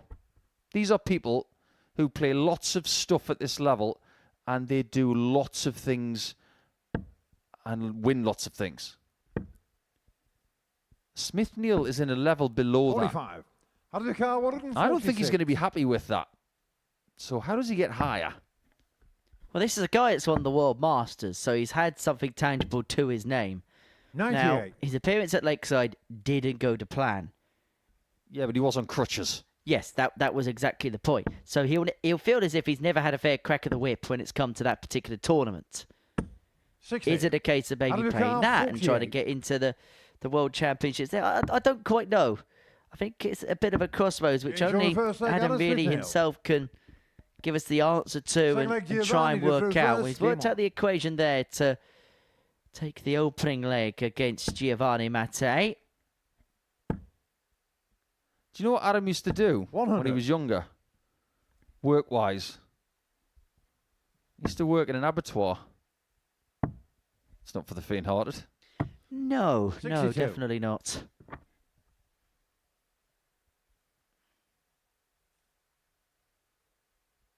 So you get all sorts in this sport. It's not just people turning pro at the age of 16. There are people who are 45. plasterers, plumbers, people who work in abattoirs, people who work on farms, and they just happen to be really good at this sport. And then 100. you've got the Muffin Man. The Muffin Man! Steve Hine. Do you remember Lakeside a few years ago? Every round he played, he used to bring in a fresh bunch of muffins, and he used to send it to the production crew, and we used to have a muffin every day. Yes, Steve was never good for anybody's waistline. 58. Spent a bit of time with Steve in my career. He's a hell of a nice chap. Very good laugh, isn't he? Always game for a good time. Really good player. Came to Australia back in 2010. Made the quarterfinals of the Australian Open. He did really well. 85. Winner of a PDC title as well. A lot of people forget that. I don't forget that, Steve. They don't hand it out like confetti at a Greek wedding, let me tell you. 68. I think that was 20 years ago now that he won that title. I think it was 2006. 2006 is 20 years ago. Get out. Yep, I'm just going to check that with a calculator. It is 20 years 119. ago. That's just sickly. That's just sick. Cannot possibly 85. be right, but it is. Giovanni car 107. To even the ledger, he needs a ton plus checkout. Hasn't had many of them in this group. But he's got one there, and that's a beauty. Third leg Adam to throw first. Game on. There have been signs every now and again that Giovanni really can hammer home some good stuff. 45. If he can keep up this belief and just start finding a little bit more quality and concentrate his efforts around the targets a bit better, there's definitely something to work with 85. here.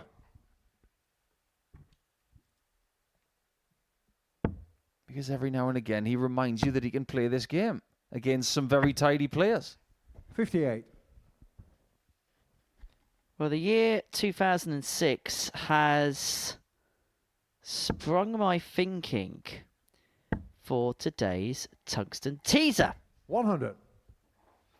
Now, Phil Taylor in the year 2006 won what everyone now calls the Triple Crown.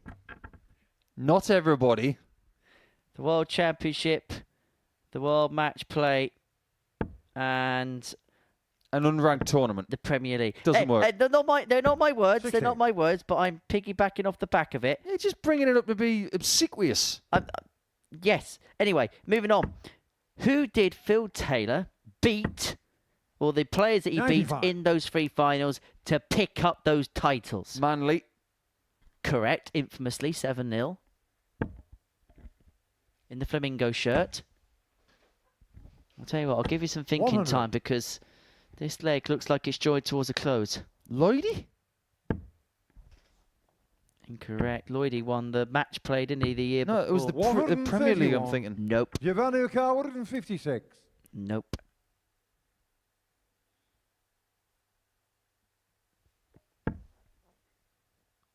Another.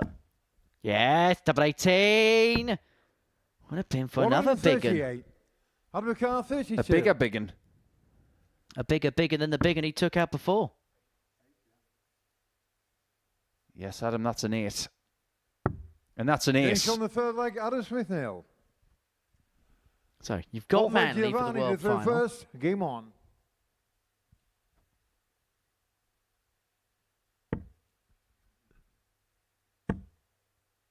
Wade in the match play? Correct, 18-11. 125.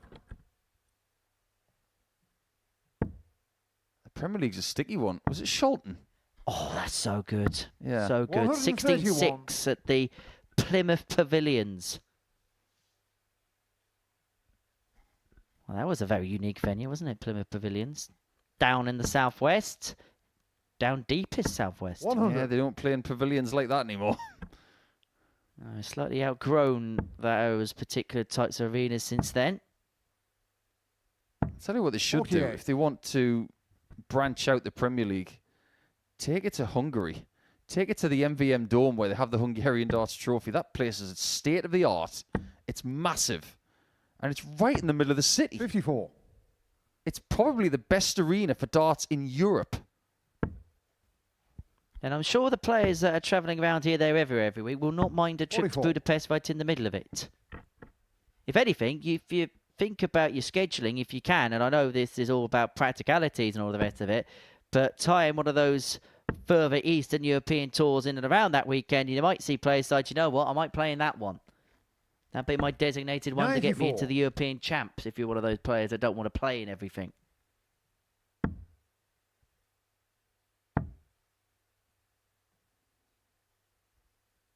Well, at this level, you need to 78. play in everything you Giovanni can O'Carr, 128. if you want to progress. But if this is the biggest thing you've ever done in darts, enjoy it while it lasts. 52. Love to see this taken out on the road one day. What, 200? 118. Giovanni O'Carr, 76. 76 for a level game. Yes, Henry Deakin wants the Modus Super Series on ice. This guy wants tops. Gage on the And he's fourth leg, finding Giovanni tops in Mate. this game. 2 out of 2 on that double. Looks like Adam to throw first. Game His on. best day for the last day, Giovanni Mate. Yeah, Modus Super Series on tour. 42. You really do think about stuff, don't you? Oh, I'm a thinker, mate. I'm a thinker. Yes, Henry Diggum would love to take this on tour 123. to Gosport and to Southampton and to the outer realms of Salisbury. 31. I wouldn't mind a trip to Salisbury. Just be careful as to some of the restaurants you go to. It's not exactly a glowing recommendation, is it? I think what you're trying to say is, if this went on tour, you want to go to somewhere like Reykjavik. You want to go to 59. Poland, big darting countries, and maybe to some countries that don't have big tour events.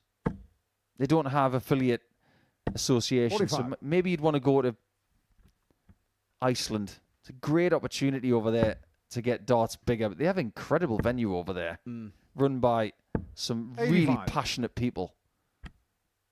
One of the best events in the WDF, funnily enough, is the Iceland Open, which Matthew Edgar's won. What an incredible tournament that is. Yeah, followed up that Iceland Open success by winning the Morrison's match play. 140. But no, you look at places like that, I think Slovakia is beginning to burst at the seams. Scandinavia is a great place. 99. Giovanni Oka, Maybe take it out. 111. We're going to really further afield, somewhere like New Zealand, possibly. Why stop there then? Take it to Fiji. Take it to 51. Noumea. What about French Caledonia? Let's go to the island of Fernando's. I was going to say 80. Reunion. It's Giovanni a French Oka, colony 60. just off Madagascar.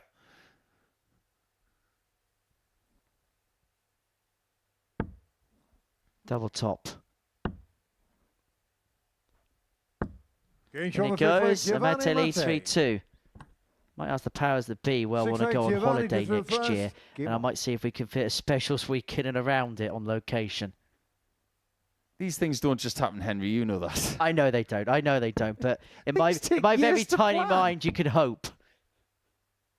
I mean, this 44. took a lot of planning, this building here. Yes. Years. Remember driving past here, 58. knowing that this is going to be a thing when we were in the old gaff in Southampton, and you should see the amount of stuff that had to be ripped out just to get this off the ground. 140. There wasn't enough skips for it. Yeah, would have made a really interesting time lapse. But this is a 90. mainstay now in the north end of Portsmouth. This is probably the biggest thing in this area. It's the epicenter of this part of town. Because everybody knows where the Modus Super Series 60. is now. You can even get it on Google Maps.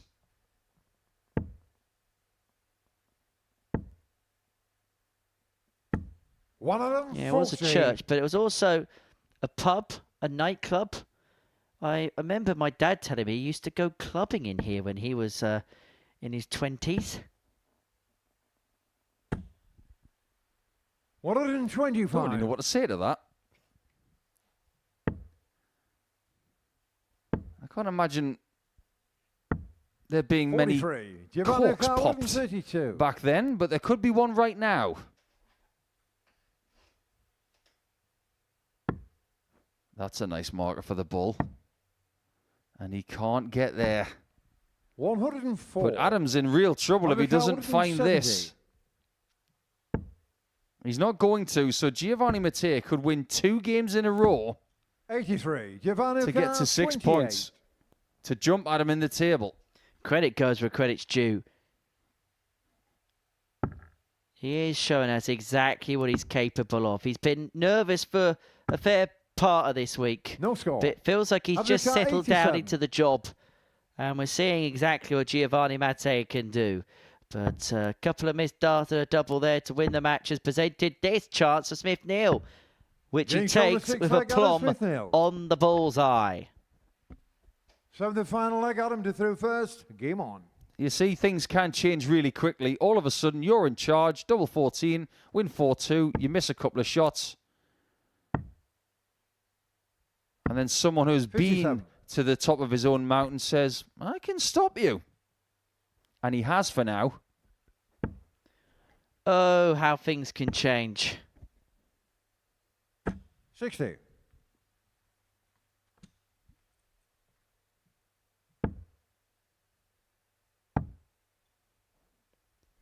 Sometimes games can swing quicker than a turnstile on the London Underground in rush hour. See that last dart? Leaves him on 348. The difference between an elite 100. player and what Adam's just done is very simple. An elite player would not leave 348. And we're talking about 60. top of the tree, top 1% of counters on the planet type of players. Because as a consequence, he's left himself on a PBN, a 100. pre-boogified number. So even if you hit a max, you cannot leave a finish.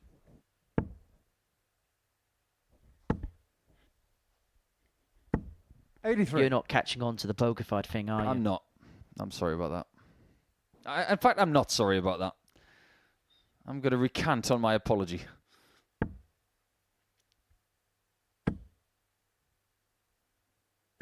$60. There's not a lot between these two, but I tell you what, Smith-Neale's doubling in this game has been rather good. 3 hits from 4. 130. He's going to get a chance to win this one. And as much as I'm not 100% sold on the barrel shape, the flight shape, the entire setup, 60. he can still win 75. this game by 4 legs to 3. 2 darts, a double 12, now double 6. 63. That was to complete Giovanni the compact Ocar, job. 121. And so Mate here, look at a 1-2-1. To win a game, which he should have won in the previous leg, he'll feel. Double 17 for the bull. I know you put a muster, so Smith-Neale double 6 to 57. get this game won. Advocar 12.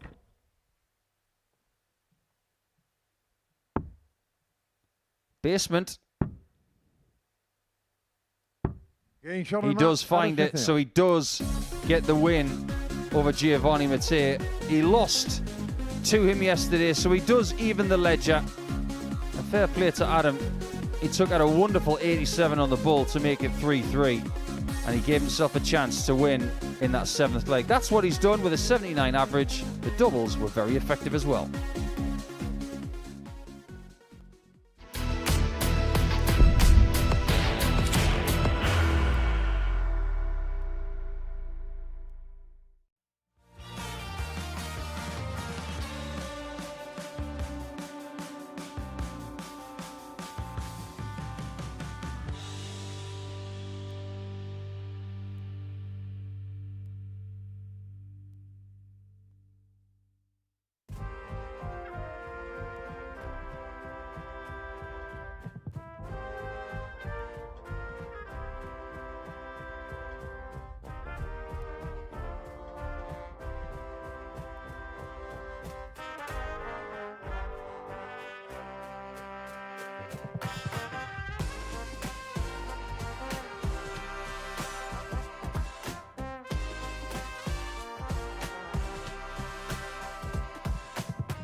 So we head into the final round's worth of play in this Group C. And before the break, Aiden Kirk...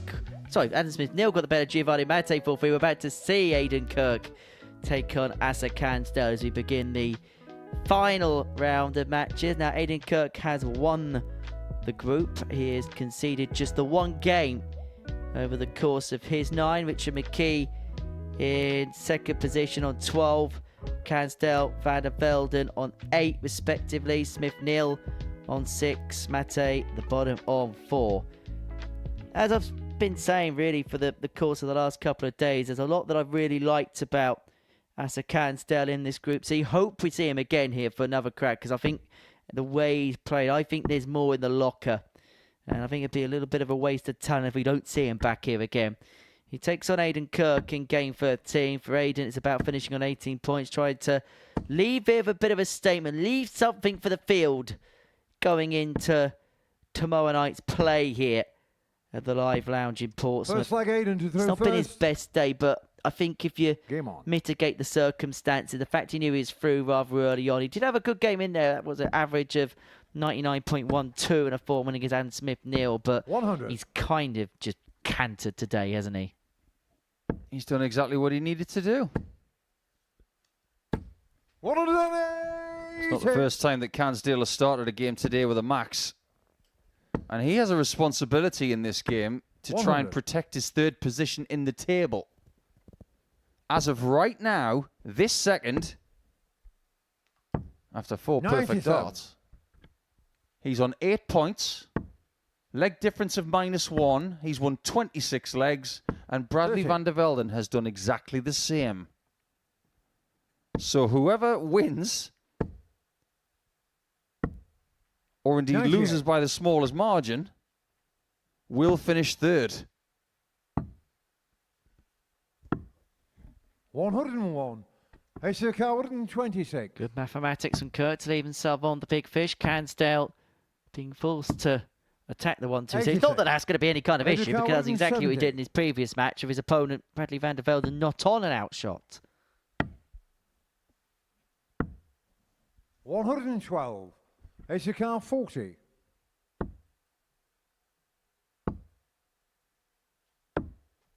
Oh no, Goldilocks, wrong bed. Educar 58.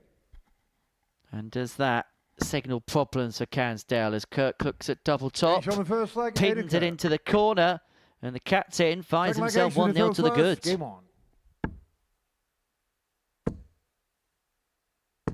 140. I get the feeling that Cansdale's starting to speed up now. 95. Not necessarily a bad thing if it's controlled. But sometimes you've seen over the last couple of days that his pace can overtake his rhythm.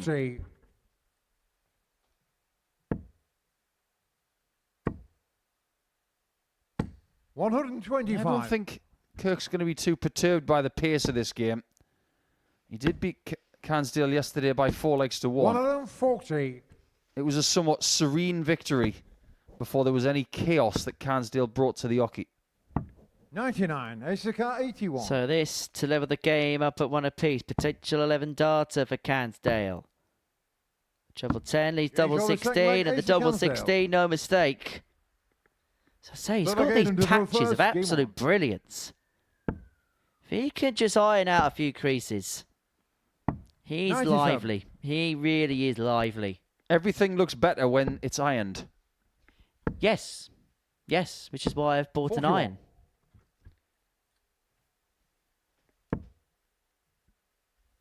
I really walked into that one, didn't I? 58. Yeah, the steamer wasn't quite doing the job I wanted it to. It's one of the most middle-class 45. things I've ever heard. One doesn't like the steamer, so I bought an iron. 140. Just got to learn how to iron now. That's John McDonald. 77. Oh, he is pristine. One of the he actually taught some dart players how to iron their shirts properly because he's from the military. 96. He knows how to press things.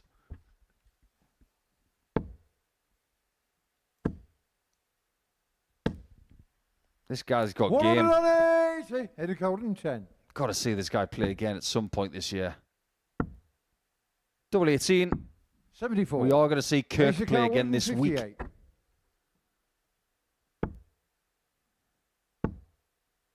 One of the benefits of social 100. media and the Edgar, amount of 36. ADC traffic there is. I'm going to be watching out for Cansdale now. Against on the third leg. But he's Aiden 2-1 Kirk. down to the captain. Fourth leg Asa to throw first. Aye, aye, Game on. captain. 135.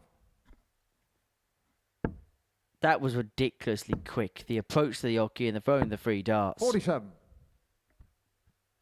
Of all of the captains from Star Trek, which one would Aiden Kirk be? I've never watched Star Trek, so I can't help you. 140. Oh, thanks for your help. All I know is William Shatner was in it. It would have to be the one after that. Next Generation. 125. Jean-Luc Picard, I think. Played by Patrick Stewart. Pass. 56. Yeah, I've got a few friends that are Trekkies. 44. Asa Car A bit 170. of trekking across the globe. As Aiden, he'd like to go a little bit further in his career. 98. If you go any further than Portsmouth, you'll be in France. Or the Isle of Wight, depending on what ferry you get.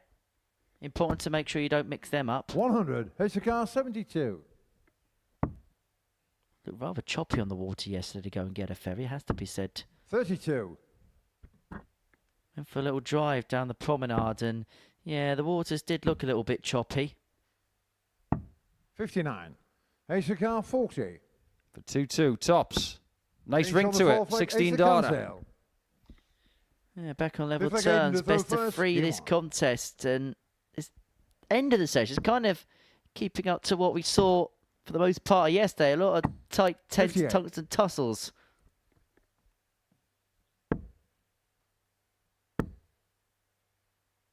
$42.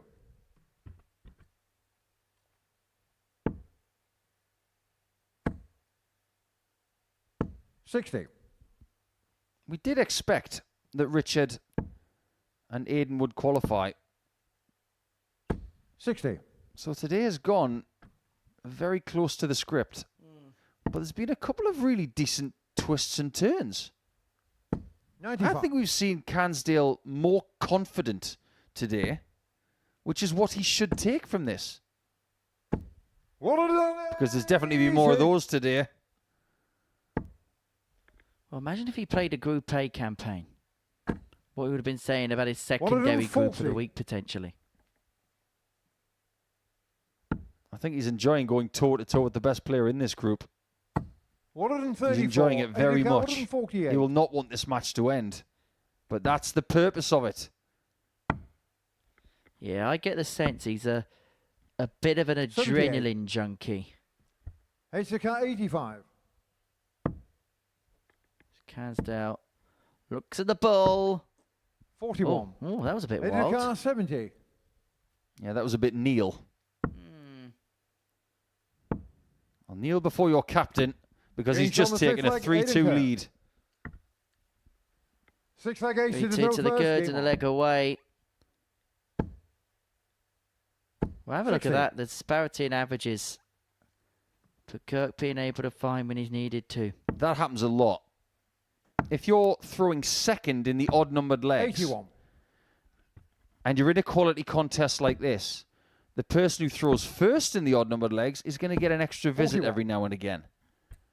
By virtue of that, their average can slide quite a lot if it repeatedly happens. This is a common occurrence in darts. 98. Effectively, the player throwing second gets an extra score in turn if you get what I'm Yeah, exactly. It's the benefit of being in this 82. position or potentially winning the bull in a long format game. But one thing I hate hearing from players is 60. if you are the person who's got the higher average and you lose, oh, I averaged 95, they only averaged 85 and I lost. So? 125. You didn't give yourself enough chances, did you? This is an unsympathetic sport. Get used to it. 44. If you've lost, you're a loser. Simple as that. Take it from somebody who knows. 140. He's trying to go out with a 180. I don't blame him. I think he's become 180 hungry over the last couple of hours. 85. Asa Car 53. 53 to make it 3-3. Double top. 33. How about 133? Asa Car 133. Not this time. 43. Asa Car 20. Cansdale is only 2 from 9 on the doubles. Does that improve? It has to. And it does. Gauge on the 6th leg. Asa Cansdale. Very well found. Last Semi-final game again of this to group first. for both Game players. Last game of the week for Asa. Can he end on a win? 43.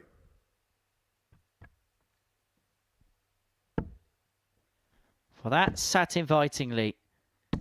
And the 180 magnet is at it again. There have been 3 180s in this game.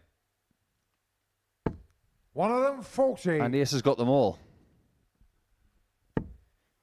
Asa has been the ace of spades when it's come to 96. maximum hitting. Third consecutive game that's gone the distance, but this is the 85. quickest of the bunch. Quickest game I can remember that went 7 legs was in the old gaff, and it was Matthew Edgar and Yellow Klassen who played 7 100. legs in about 9 minutes. About 9:31 or something like that. It was stupid. Let One of them me 40. get this It's straight. golden If you've got that 25. right at 9 minutes 31 for 7 legs, It's and you've remembered ish. that, It's ish. I wouldn't be surprised if you 51. have got it right. Asa Car 93. Well, this to win the match. Could go 2 doubles. And Asa gets his chance to beat Kirk. 57. It may be the Asa only Car chance he ever 74. gets. Can he do it? 49. He's missed the chance, Asa and Car Kirk, 36. who is the captain and the #1 spot player, he can end it. Gauge And on the end it match, he Aiden will, Kirk. and end it with a win he does. A 4-3 win for Aiden Kirk. He won 9 out of 10 in that Group C. That was dominant from start to end. There's a reason why he was the 4-7 favourite before a dart was thrown, and he's going to take some stopping when it comes to tomorrow night's final.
Welcome back to the Modus Super Series. As you can see in gold, you've got Aiden Kirk, who has won the group and has completed his quarter of games. Richard McKee has still got his last game to go against Gio Mate. That will come in game 15 after our next game, which will be a bit of pride for Adam Smith-Neale and Bradley Vandervelden.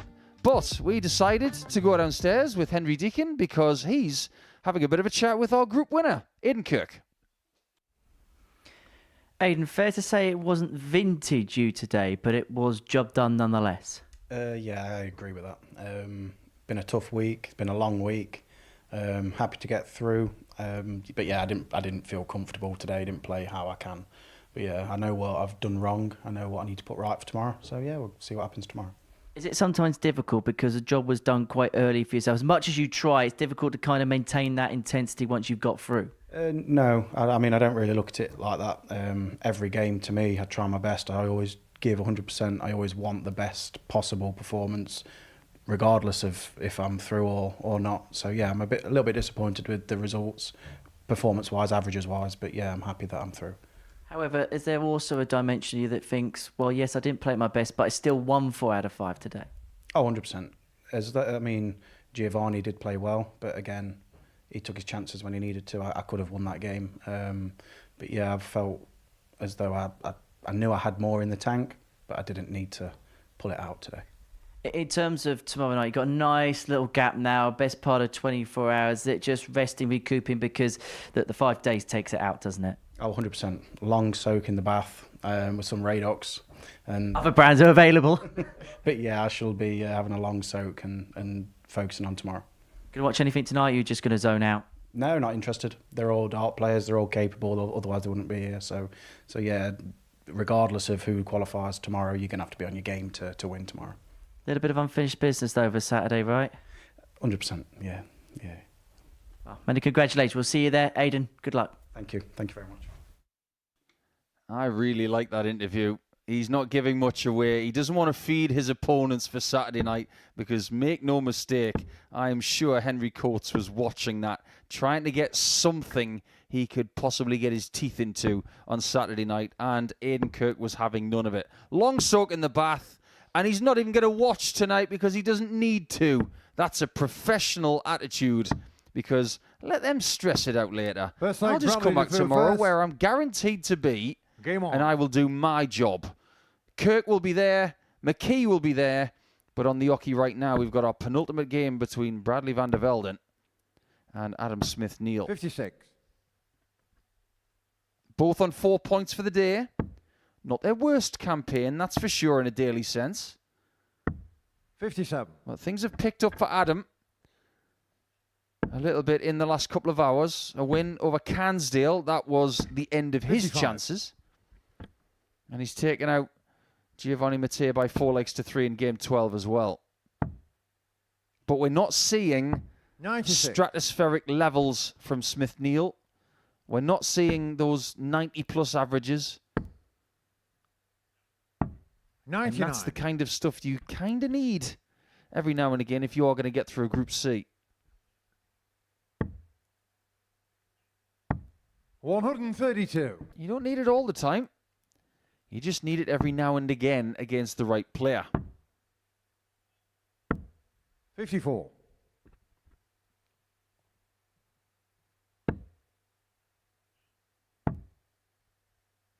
If there is indeed a next time when Adam graces this building, I'll be really interested to see what he's using. Because if he's used this 100. tournament this week to find out what he needs to use moving forward, and he has had enough buoyancy with what he's using here, 96. Bradley Carr, I'll be 137. fascinated to see if he uses it long term. Throughout the week, there's been no deviation in the equipment for Bradley. 57. He knows exactly what he wants. 40. So does Adam. And that's double 5. 35. Bradley Carr, 80. Don't hit the ball. Do hit the ball. Well done for hitting the ball. On the first leg, Bradley That was a Vandervelden. very, very difficult shot. Second leg, Adam to throw first. Game on. Not exactly Kim Hybrechts against Chris Dobie last week, but still very difficult and very, very well found. 96.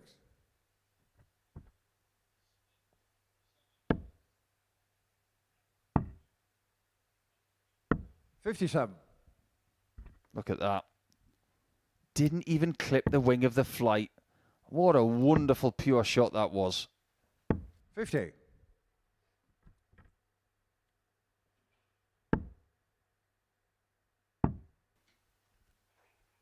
$57.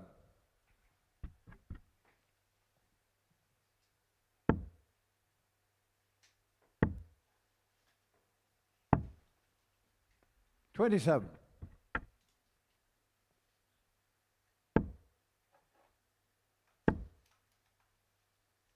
$100. Not sure how much these players will be paying attention to the daily numbers and the daily win totals and things like that. But a lot of players, if they were in the position that these guys are, they'd want to make sure that they win more games than they lose, because they've both got that opportunity. By winning this game, you get 6 points for the day instead of 4.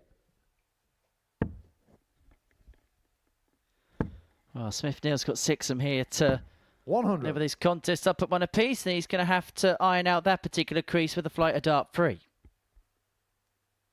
They're not easy to put back in, may I say. No, they're not. They're really not. Those stems he's using are made of, I believe, aluminium. And the clasps on those stems are very tight. Game shown in the second leg. That Adam is Smith-Neale. extremely impressive. Third leg, Bradley to through first. Game on.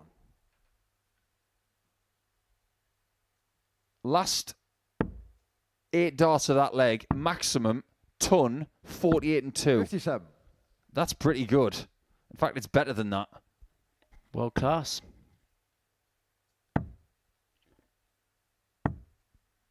$42.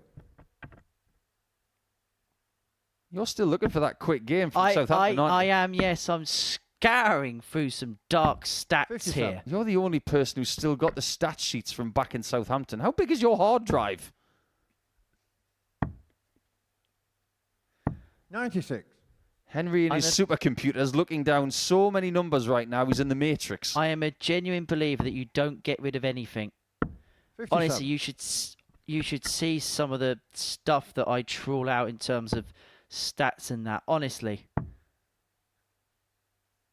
96.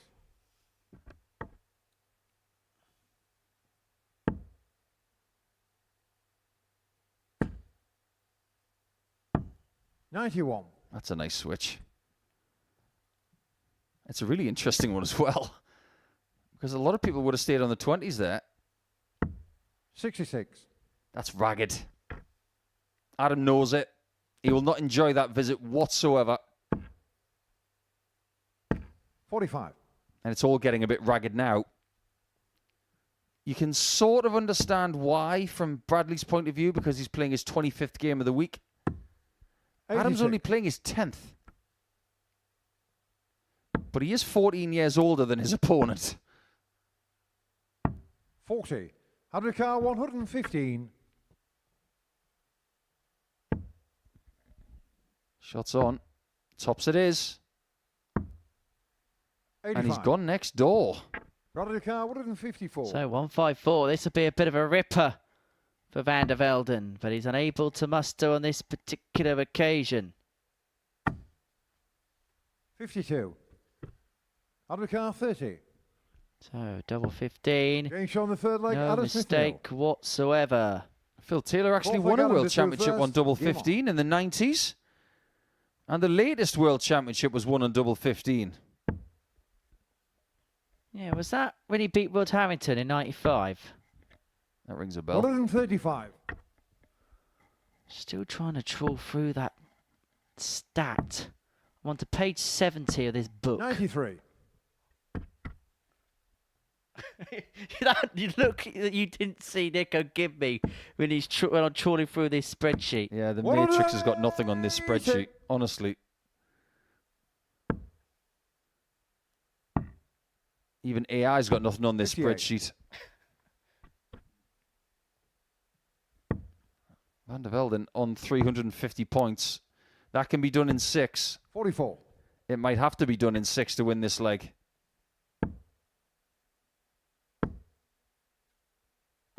59. Out of the car, 142. So 142, and this to open up a 3-1 lead, put himself one away from a comprehensive win to finish 44. his campaign. At least finish on some kind of high.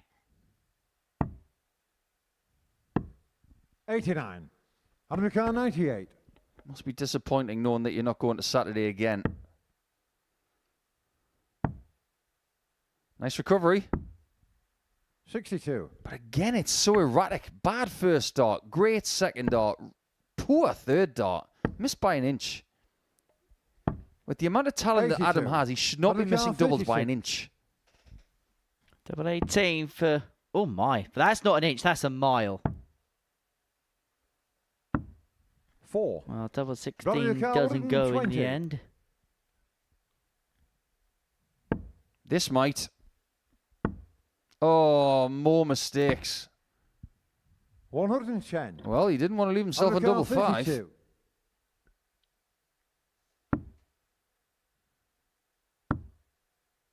And again. No score. Brother car, 10. If Vandervelden hits double 5, he's not won this leg. Smith-Neale has lost it. Going on the fourth Yeah, leg, that was Bradley thrown away by Adam Smith-Neale. And Vandervelden brings us back on to level terms at 2-2.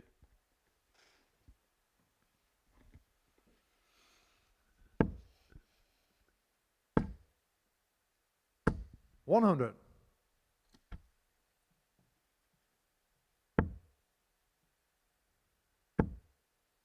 We did speak about our players for next week a little bit earlier on and last night. It's going to be nice to have Peter Jakes here next week. I wonder how many shirts he's going to bring. Oh, I love Jakesy. Great 45. character, plays the game the proper way, and you just know when he's on the hockey, something's going to happen. It's good to see Josh McCarthy back. I mean, he was a bit of a 81. stalwart, wasn't he, at the old Live League in Southampton. Not seen him here for a couple of years now. Be nice to see him again. Yeah, he took a bit of time off. He was contemplating giving the game up. But he's back. And he's been winning some ADC darts as well, so nice to have Josh back. 85. And of course, was he? Group C is going to be very, very pacey on Thursday and Friday next week. 97. I mean, if Yellow Klassen and Willie Borland drop down, I'm going to book a dinner reservation for 4:30 next Thursday afternoon. I might be able to get 58. in before the dinner time menu costs come into play. Might be able to get the lunchtime savers. 134. You are a peculiar little animal, aren't you? That's one way of describing me, yes. You're the only person who talks about dinner 54. reservations at Brother car, lunchtime. 69. Skip breakfast, you see. Anyway, 69 for Vandervelden. Going shot the fifth leg, No Bradley mistake. Vandervelden. Well, he's tried to smile, and I like Six leg that. Adam to throw first. Game on. It's a good performance in terms of the doubling to round off his campaign. Yeah, you're not kidding. 3 out of 3. 39. Not seen too many perfect performances in terms of finishing this week. We have seen it once. It was Graham Usher early on in the campaign. 97. He's got a lot of work to do tonight, hasn't he, Graham Usher? I think it's, well, look, Simon should go through. He should get the job done. But 120. I'm still not sold as to who the other two that make it through are going to be. I've got to be honest with you. Yeah, you and me both. You're going to have to join us from 10 p.m. tonight to figure out who is 125. going to join Simon Whitlock through, because I think he's going to make it as well. Well, he's looking to do what Aiden Kirk couldn't, and that's 92. win the group without dropping a match. This is looking promising. 180. And that may be the last 180 he hits all week. This would be a nice way to finish things off. 122. We are by the Brother car, seaside, so 99. grab yourself a 99 and run. Putting a flake in it. Not 67. quite putting a full stop Undercar, onto his week just 128. yet. So one last day of execution for Smith-Neale. 25. Battle to car 32.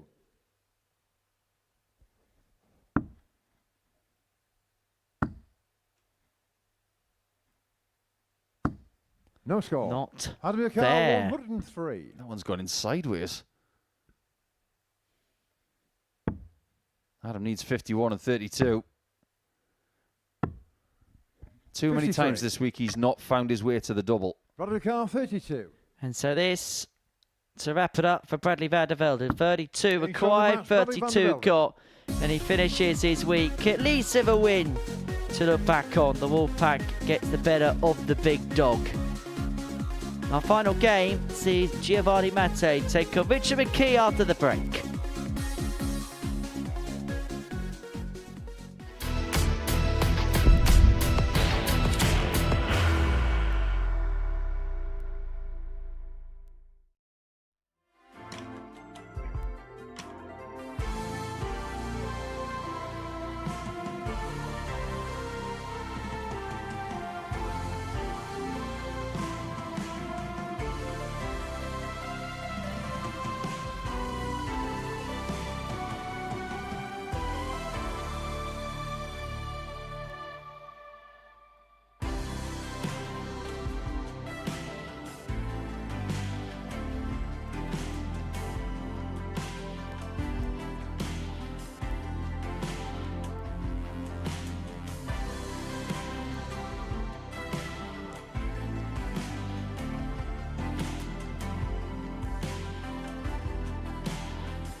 Our final game of the group, and it is a meeting between Richard McKee and Gio Mate.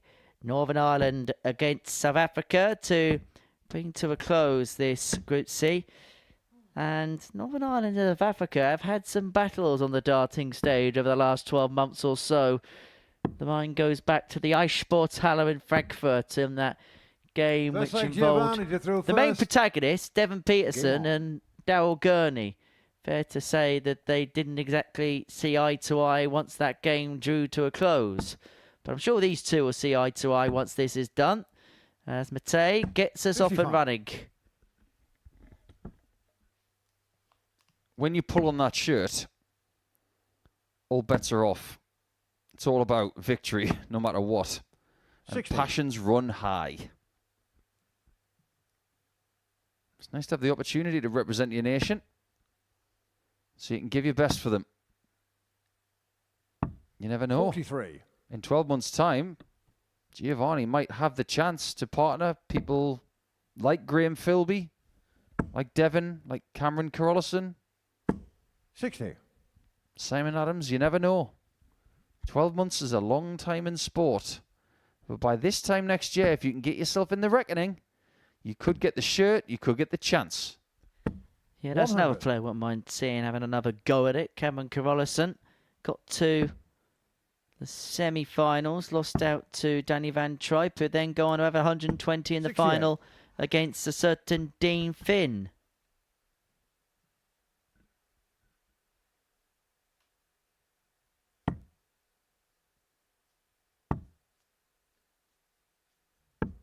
$58. Why do I get the feeling that Giovanni's going to feel quite solemn after this game, that it's over? Oh, he's loved every single bit of this. Every single bit. Even on the Wednesday night where 28. some of the players got to a local competition in a nearby suburb here. He was just in awe of that place and of the opportunities that are provided over here. And look, we sometimes take for granted what we have on our doorstep, 43. being based in the United Kingdom, being based in England, particularly this project. When you go further afield, opportunities are rather sparse, few and far between. 131. Which is why players like Giovanni need this kind of exposure, need opportunities like this to make themselves better players. To make the standard back home a little bit better as well. 100. Because he's Richard going to take Ducal, so many 154. learnings from the last 5 days.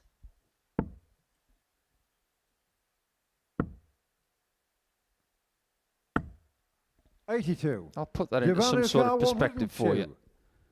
in just a second. He's going to have a chance of another ton plus checkout here. And tops it is. 82. That weapon doesn't show up Richard that Ducal, time. 72. But it can't every time. 52 left. Make that double top. Gains on the Make it first leg, 1-0 Richard McKee. Second leg, Richard to throw first. Game on. Think about it this way.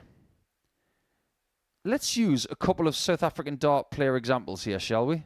People who have been around the block a few times. They've done stuff. 78. I'm going to use Graham Philby. I'm also going to use Charles Losper, an old pal of mine from Cape Town. This week, 43. Giovanni's had more hockey time in front of cameras than both of those guys in their careers over the last 20 years. 39. That's what you can do if you get Group A here.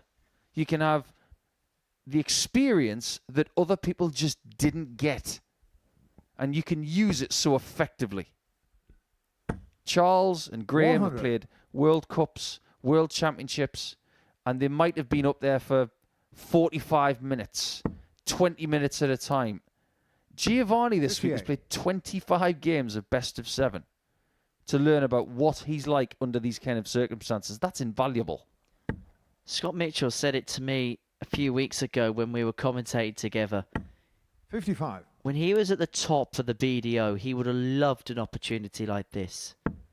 Because for the likes of him, Duzza, Tonio, Martin Adams, 39. you had one game a year. One game a year at Lakeside. That was it. Why do you think they split in 1993? For that very reason. Now, in retrospect, we all 133. know the PDC or the WDC back then did exactly the right thing. Because they wanted, for the benefit of the sport and the players, to get more exposure, more sponsors, more airtime. 57. And with the right partners, they got it. 70. If they didn't do that, I don't think we're sitting here.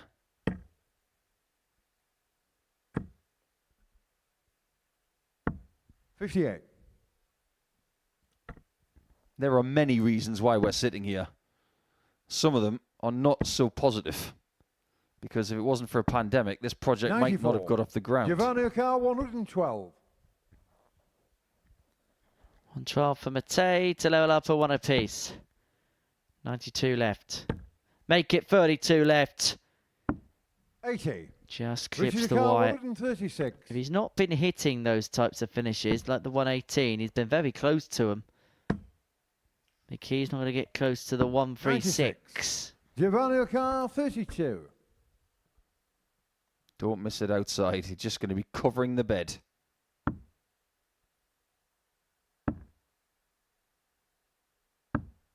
He's got to stay away from those doubles. 40. So double top to double up. Now 2 10s. Chasing, 35. and chasing. Giovanni Carr, 8.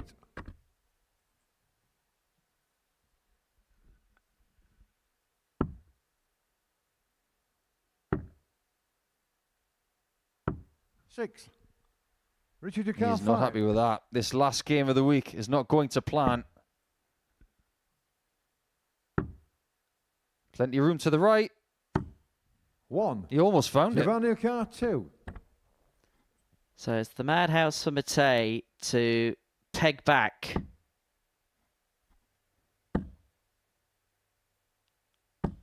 No score. No, Richard he Carr, had it 4. surrounded, but he couldn't find a way through. No score. And Giovanni he, Carr, 2. McKee, has drifted wide. This is becoming rather shambolic, this leg. No score. Richard They've both Carr, had 4. 10 visits. Somebody's got to win this leg. Getting It's shown 1 the on second double leg, 1. Richard McKee. And McKee does double his lead eventually. Third leg Giovanni to throw first. He Game can on. see the lighter side of it, but I don't think his opponent can.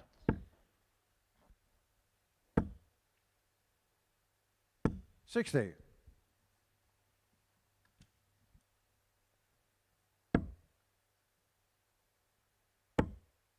There's the difference between these two players. One of them, 40. One person's already through and he can see the lighter side of something that wasn't brilliant. But then you've got the other person who is playing his last game and he wants to enjoy every single bit of it. But when you don't win that leg, it hurts. Yeah, we're averaging 26 darts per leg so far in this contest. Well, last game of Group A was a bit of a flat one as well, wasn't it? Yeah, this isn't one based on quality, is it? Well, that was a dangler.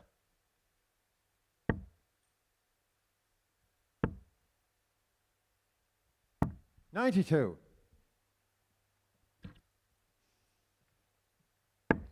This wasn't the footnote that Giovanni would have wanted to have ended on. 100. McKee, I think, is just beginning to put his foot on the gas as the better player in this game. Yeah, it's definitely steadied the ship.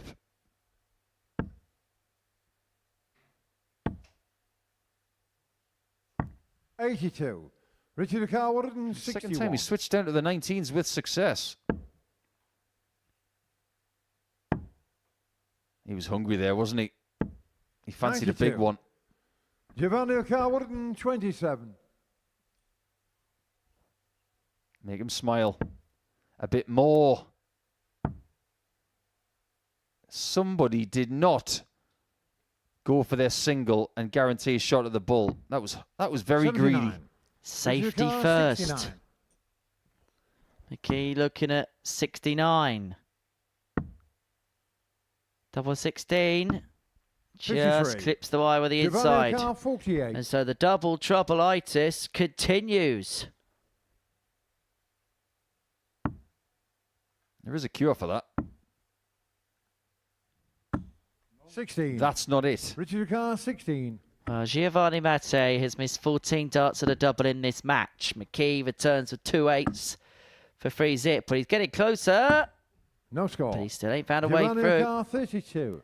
And so the doubling on the shambles goes on. Getting shown the third leg, Giovanni Mate. And Mate has put it back 2 within 1. Fourth leg, Richard to throw first. 3 hits Game from on. 28 is not brilliant. Well, maybe it's a sign of adrenaline disappearing. 60. This is always the risk when you have a game like this right at the very end of the session, where in Richard McKee's case, he's through. We did see him struck a little bit towards the end of 47. Yesterday, 1-4-3 against Adam Smith-Neale, but he had to labour, he had to rely on hitting doubles to win that game. As for Giovanni, this is the end of a 40. very, very long week for him. He'll have never played this many games in 5 days straight. I wouldn't be surprised if he's got sore knees, sore feet, sore hands, sore everything. And there are these crazy cats out there that think that darts is not a sport. Well, 93. If you play 25 games of darts in 5 days, you know about it, mentally and physically. Yeah, if I'm Gio Mate, I would be knocking on Aiden Kirk's room and asking for his Radox. 60. Why do you think Aiden's going to do that? Because he's smart. When you play as much as these guys have this week, it is about recovery. And Aiden's got 23 hours? Yeah, if he was smart, he would have ran out of there as soon as that interview was done. Got some food and then relaxed. To be for McKee. 42. And so Mate looking at 154 to level this match back up. Not to be. So McKee looking at 86 to move himself 3-1 to the good in this game. 86.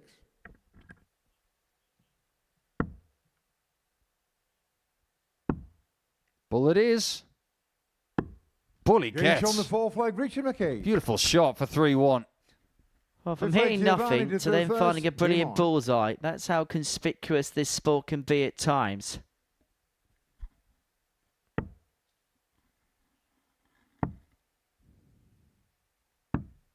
$31.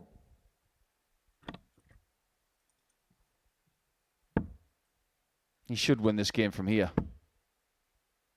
The averages tell you nothing. 85. The doubles don't tell you much more. But with a 2-leg cushion and the relaxed nature of I'm through, he should be getting the victory here. And 45. if he does get it, he'll finish on 14 points. 7 wins from 10 games. That's really good. Yeah. It means that Matthew Edgar was correct again about the rule of 3. He's a sharp one, is Matthew Edgar.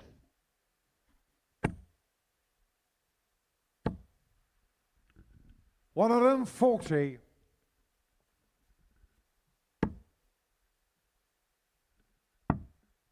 Wonder if he's going to be going to the World Masters in Vegas. 54.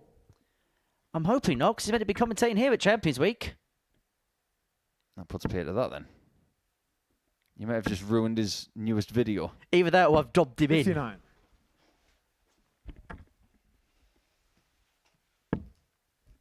Scott Mitchell is, though. He's playing at the World Masters. Saw that earlier on.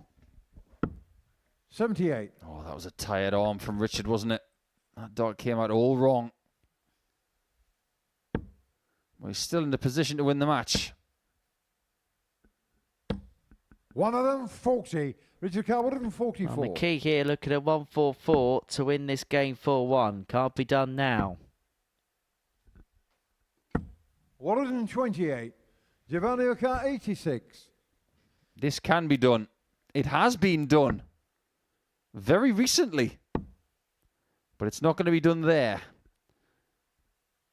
McKee gets the honour of bringing the curtain down on Group C. 16. Double 8 for the match to bring it to a close. And that does bring Group C to a close. Richard McKee with a 4-1 win over Gio Mate to bring this group to a comprehensive end. A group which was dominated by Aiden Kirk. Richard McKee playing second fiddle. We'll hear from him after the break.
Welcome back to the Modus Super Series. Group C has come to a close. Before the break, we saw Richard McKee get the better of Gio Mate by 4 legs to 1.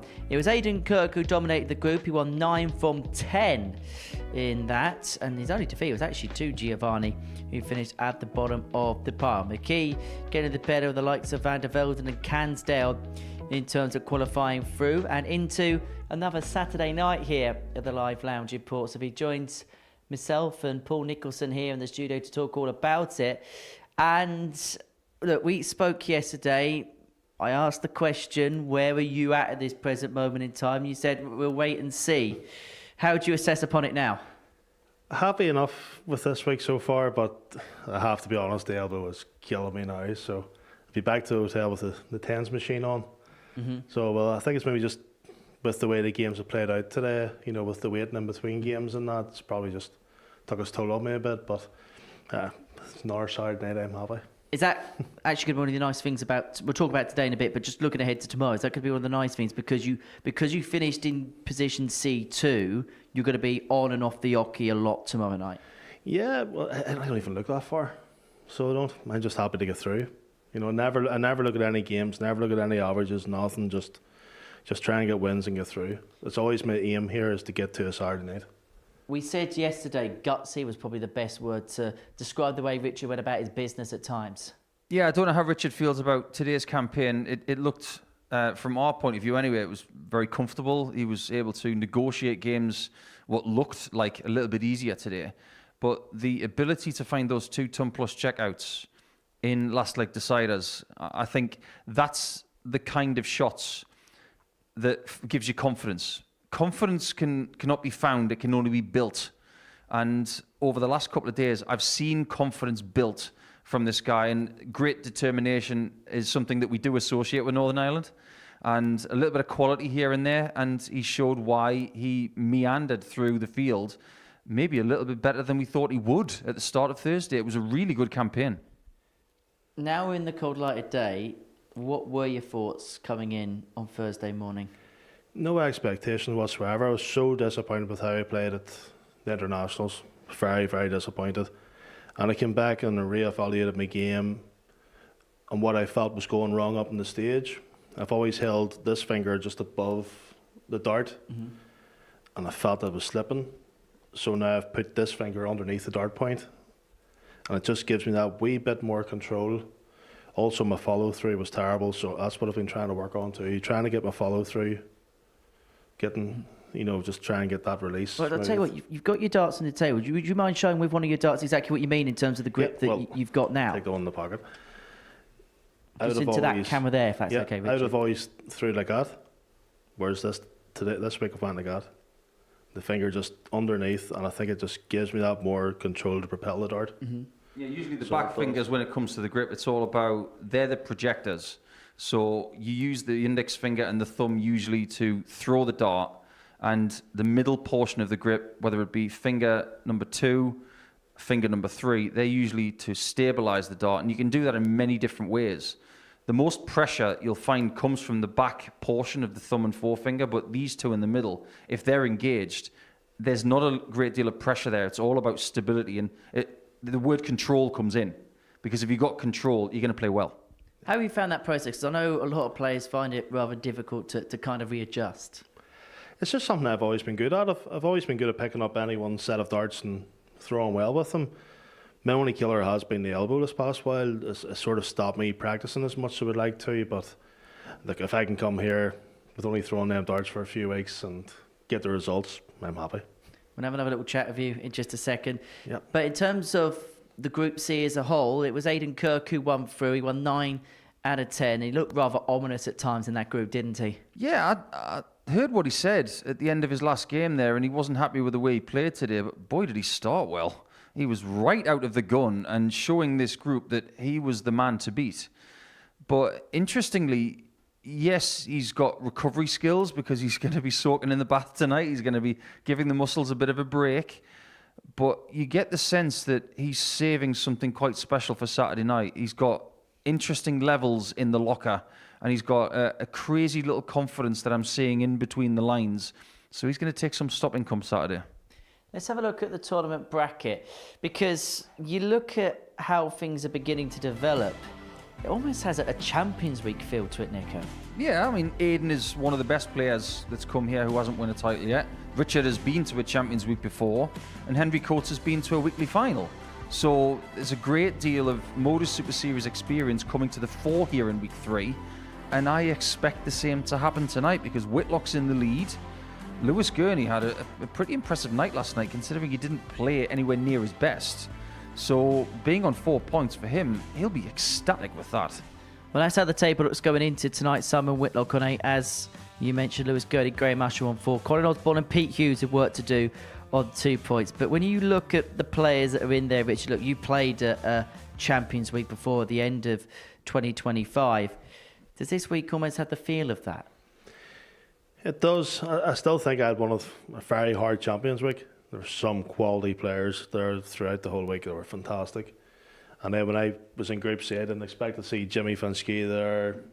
You know, there's a few players I didn't expect to see there that week, and I had a terrible first day, but my dad told me to go out and spoil somebody else's day. Yeah. And I think I did it for Shane McGurk. I think I probably spoiled. But yeah, it's a great lineup. Every week you look at who's in, there's no easy games. I get the sense you still pinch yourself a little bit at this level. Is that fair? I do, yeah. Yeah, look, I played in the pubs and that. There was nothing really to play towards whenever I started playing darts. Now you have this, and that's why I think the ADC and everything is fantastic. And the quality back home now with the youngsters is absolutely phenomenal.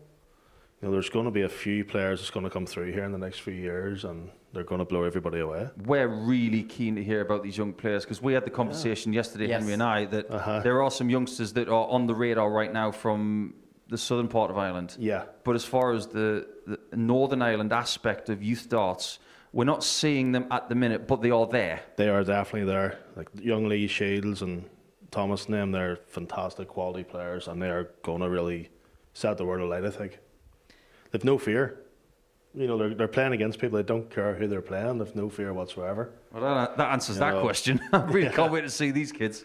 And is that for the likes of yourself, get the competitive juices going when you are playing back, knowing that there is so much talent out there? And actually, for the likes of yourself, you've got to still fight for your place at the top end of the game. Yeah, but as long as I keep getting invites back, I'm happy. But I wouldn't like to be trying to qualify at the minute. So I wouldn't, and that's being honest. You know, the quality is there in Northern Ireland at the minute. I think another Saturday night means that I think you're safe for not having to qualify for a little while longer just yet. Hopefully. You've won one of these before. It was around about this time last year where you won one of these. How much would a second one mean to you? And would it almost hammer home the point that here you belong? Because once you've done it twice, you've proven on more than one occasion you can mix it with the big dogs.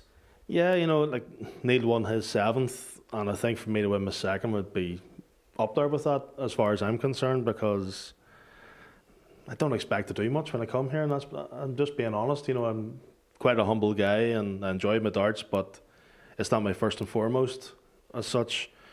So yeah, if I won a 2nd, I'd be delighted. What I say, first time can be a fluke. Second time you've earned it. Just ask Ryan Brandley. Yeah, 2nd time you've earned it. Absolutely. Was it Anthony Joshua said the first time was so nice, I just had to do it twice. Well, we wish you all the best in those endeavours, Richard. Many thanks. Nico, shall see you tonight. Plenty coming up across Pluto TV. Coming up next, we've got the Break of Throw series that features 2 teenage talents. They're going to be under the microscope next. Then we've got Group B, Simon Whitlock. He won all 4 games on Thursday, and he is now looking to do the double card completion as Group B comes to a close. That will kick off from 10 p.m. this evening. Then Aiden Kirk, he was the winner of Group C earlier on this afternoon. It was heartbreak for him the last time he played here. He missed match darts to beat Andy Davidson in the final. He's looking to put that right tomorrow evening from 7:30 p.m. here on Pluto TV. Archie Self, the teenage talent himself, is going to be in action Monday morning from 9:30 a.m. But that's it from us. We'll see you tonight as Group B comes to a culmination. For all of us here, take care. Bye-bye from us. The new Modus Super Series champion. Oh my word! It's another incredible moment tonight. Jeff Smith! start. 5-star performance. Ball for big fish.